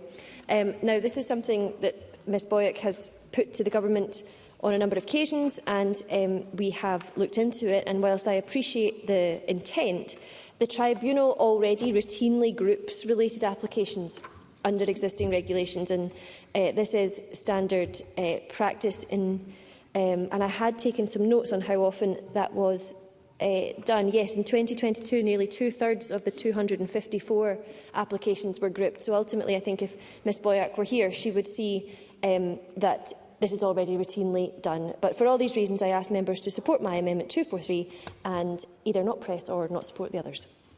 Thank you. And I call Graham Simpson. Thank you, Presiding Officer. This is a really important group of amendments. It deals with issues which most members here will have come across, so I would imagine they will have come across, the difficulties with changing a property factor, the difficulty with removing substandard property factors, and that's a very small minority of the sector.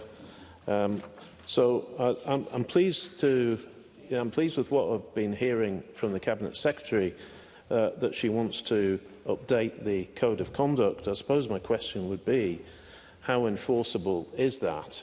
She could intervene if she wants to tell me, you know, what would be the powers under that Code of Conduct to actually get important matters changed. I see she's not intervening, so I'll just have to guess on that front.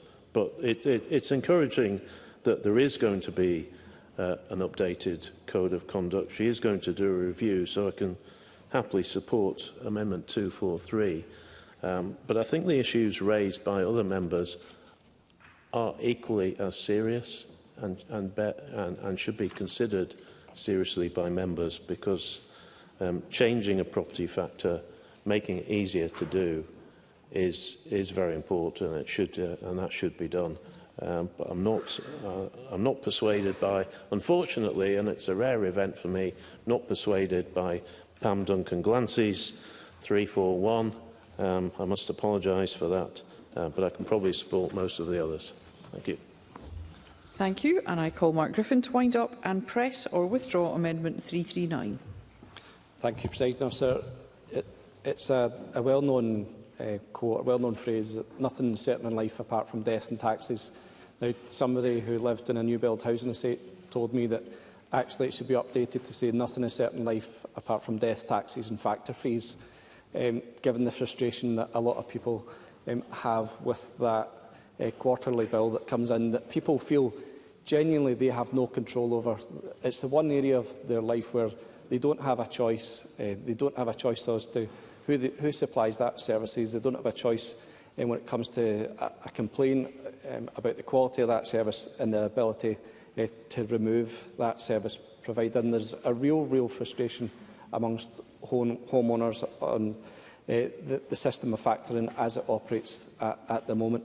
Now, I am encouraged to hear from the Cabinet Secretary that the Government will consult and introduce that Code of Conduct. I think that's critical for homeowners who are really frustrated at the current moment that work is done at pace, and I look forward to seeing the detail of that coming before Parliament. Also, the amendment in the name of the Cabinet Secretary 243, again clarifying and simplifying that a simple majority can be used to remove a failing or a factor that isn't performing. We have had concerns and complaints, I imagine, in all our inboxes about the performance of factors. A number of complaints from residents arise from the fact that when they feel they complain about a factor to the factor themselves, that often the factor know that they are in a place where it's so difficult to remove them that they can essentially dismiss any complaint out of hand. We need to move away from a system where a factor, the minority of factors who are not doing the job that they're supposed to be doing and dismissing complaints like that can carry on.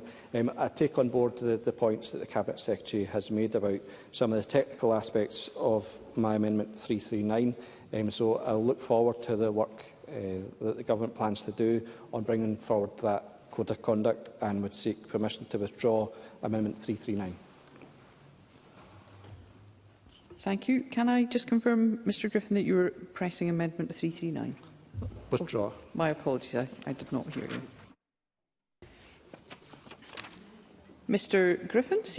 Mark Griffin seeks to withdraw Amendment 339. Does any member object? No member objects. Members will note that we will shortly reach the next time limit, and we still have a further group to debate. As a consequence, under Rule 9.8.5a, I am minded to accept a motion without notice to propose that the time limit be extended by 30 minutes, and I invite the Minister for Parliamentary Business to move such a motion. Presiding Officer. Thank you, Minister. The question is that the time limit for debate on amendments be extended by 30 minutes. Are we all agreed? We are agreed. I call Amendment 19 in the name of Maggie Chapman, already debated with Amendment 339. Maggie Chapman, to move or not move? Moved. The question is that Amendment 19 be agreed to. Are we all agreed? The Parliament is not agreed. There will be a division, and members should cast their votes now.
The vote is closed.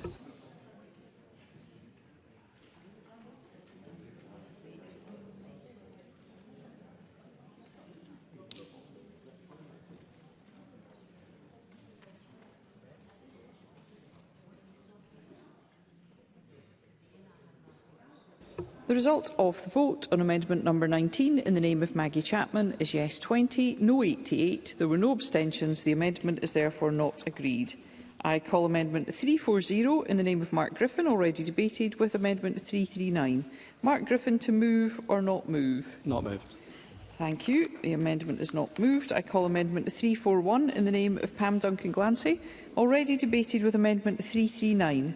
Pam Duncan-Glancy, to move or not move? Move, Presiding Officer. Thank you. The amendment is not moved. I call amendment 342. No, she said moved it. Can I just clarify that you are moving amendment 341, Ms Glancy? Yes, Presiding Officer, I'd like to move amendment 341. Thank you. So the question is that amendment 341 be agreed to. Are we all agreed? The Parliament is not agreed. There will be a division and members should cast their votes now.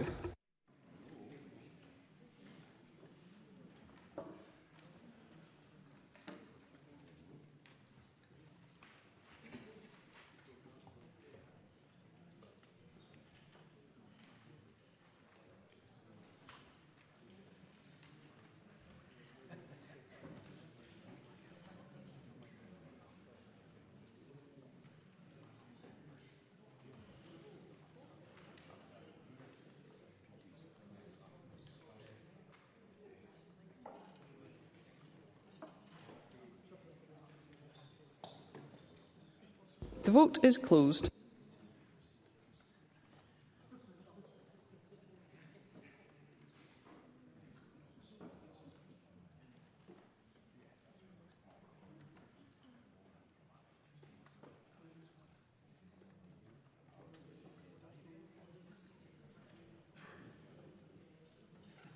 The result of the vote on amendment number 341 in the name of Pam Duncan-Glancy is yes 22, no 85.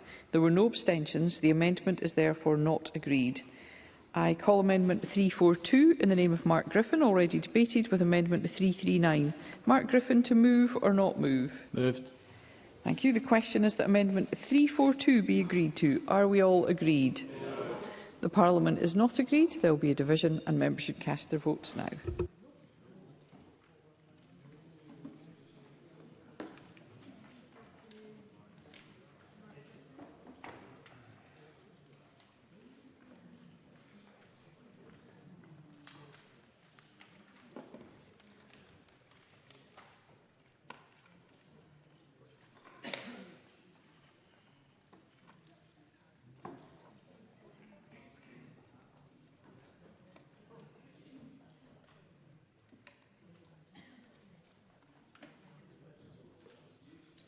The vote is closed.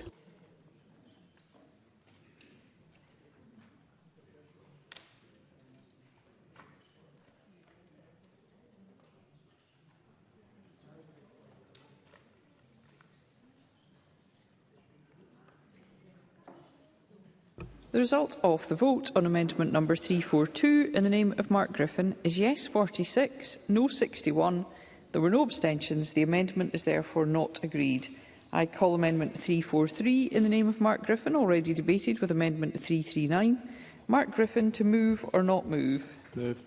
Thank you. The question is that amendment 343 be agreed to. Are we all agreed? The Parliament is not agreed. There will be a division and members should cast their votes now.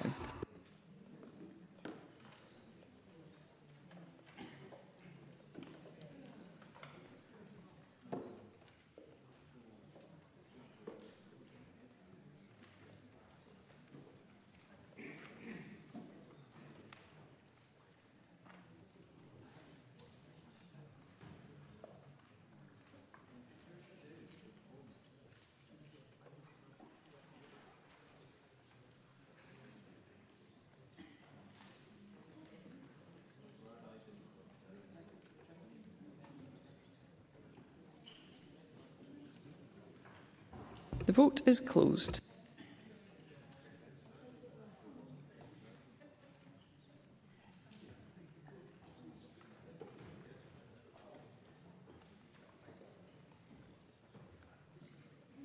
The result of the vote on amendment number 343 in the name of Mark Griffin is yes 47, no 60. There were no abstentions. The amendment is therefore not agreed. I call amendment 344 in the name of Sarah Boyack, already debated with amendment 339. Mark Griffin to move or not move? Not moved. Thank you. The amendment is not moved. I call amendment 345 in the name of Sarah Boyack, already debated with amendment 339. Mark Griffin to move or not move? Not moved. Thank you. I call amendment 346 in the name of Sarah Boyack, already debated with amendment 339. Mark Griffin to move or not move? Not moved. Thank you. I call amendment 347, already debated, amendment 347 in the name of Mark Griffin, already debated with amendment 339. Mark Griffin to move or not move? Moved. Thank you. The question is that amendment 347 be agreed to. Are we all agreed? Yes. The Parliament is not agreed. There will be a division and members should cast their votes now.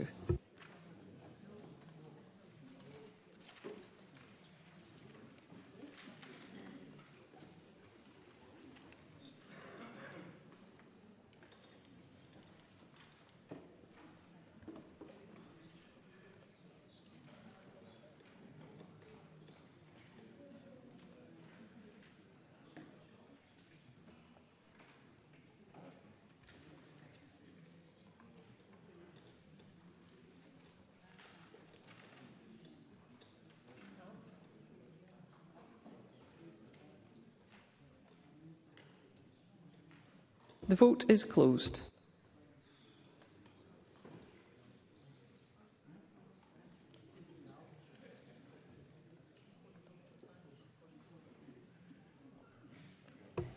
The result of the vote on amendment number 347 in the name of Mark Griffin is yes 47, no 61. There were no abstentions. The amendment is therefore not agreed.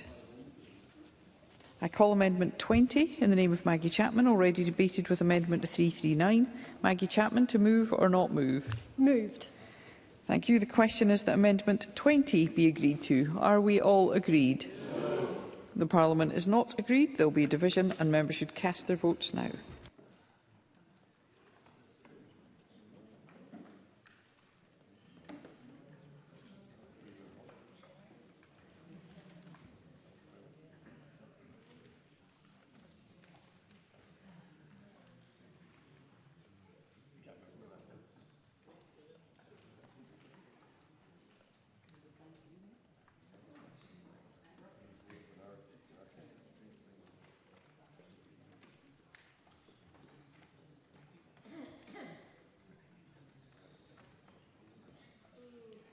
The vote is closed.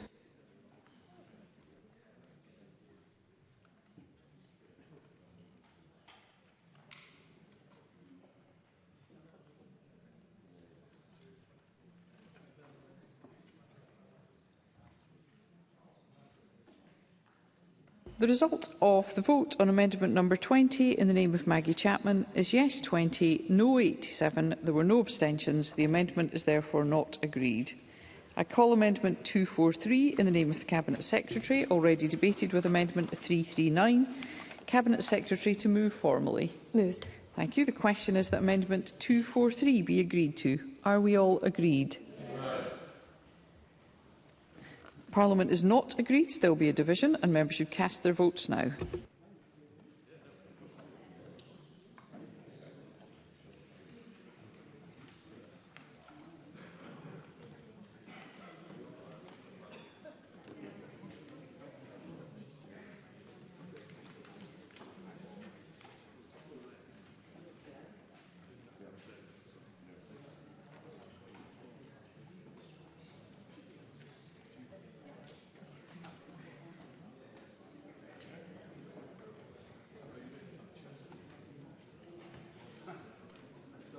The vote is closed.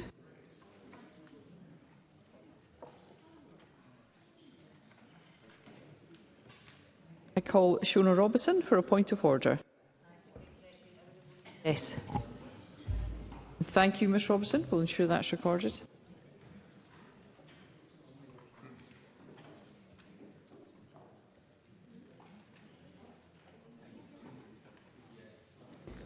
The result of the vote on amendment number 243 in the name of the Cabinet Secretary is yes 82, no 27. There were no abstentions. The amendment is therefore agreed. I call amendment 348 in the name of Richard Leonard, already debated with amendment 3. Richard Leonard, to move or not move? Moved, Presiding Officer. Thank you. The question is that amendment 348 be agreed to. Are we all agreed? The Parliament is not agreed. There will be a division and members should cast their votes now.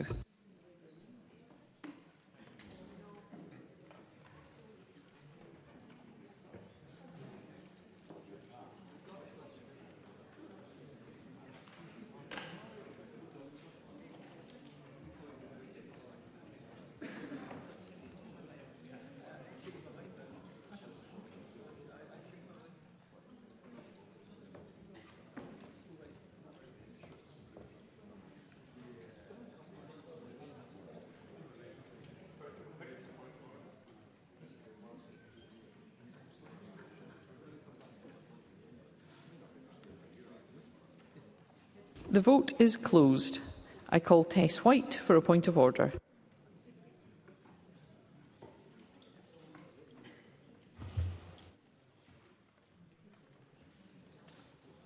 I call Tess White for a point of order. Hello, Presiding Officer. I would have voted no. Thank you, Ms White. We'll ensure that your vote is recorded. I call Russell Finlay for a point of order. Problem with the app, would have voted no. Thank you. Thank you, Mr Finlay. We'll ensure that's recorded.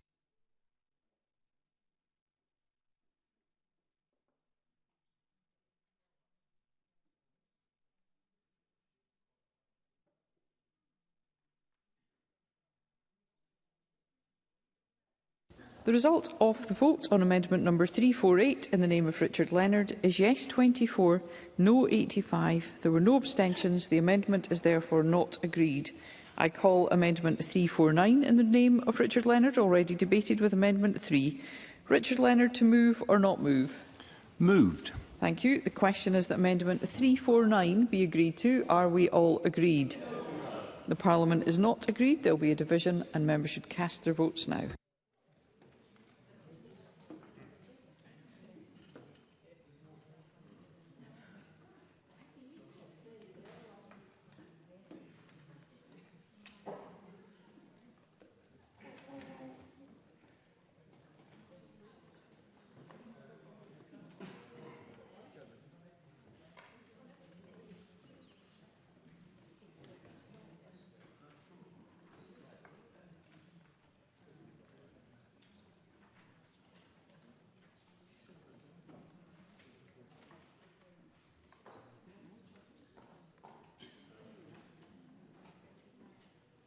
The vote is closed.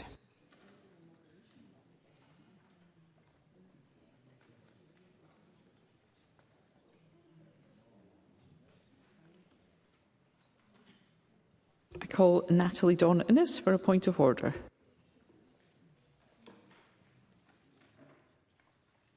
Presiding Officer, I would have voted no. Thank you, Ms Don-Innes. We'll ensure that's recorded.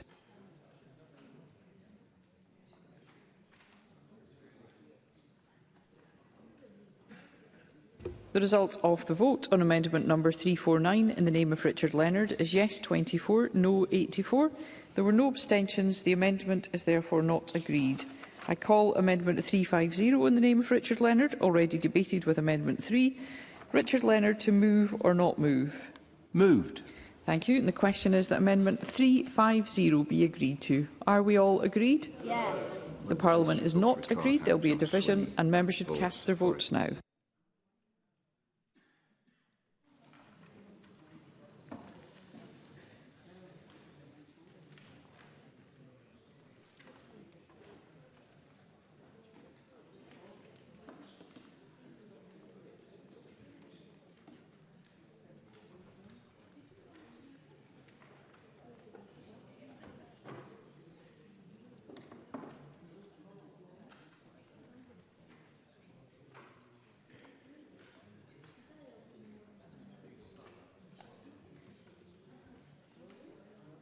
The vote is closed.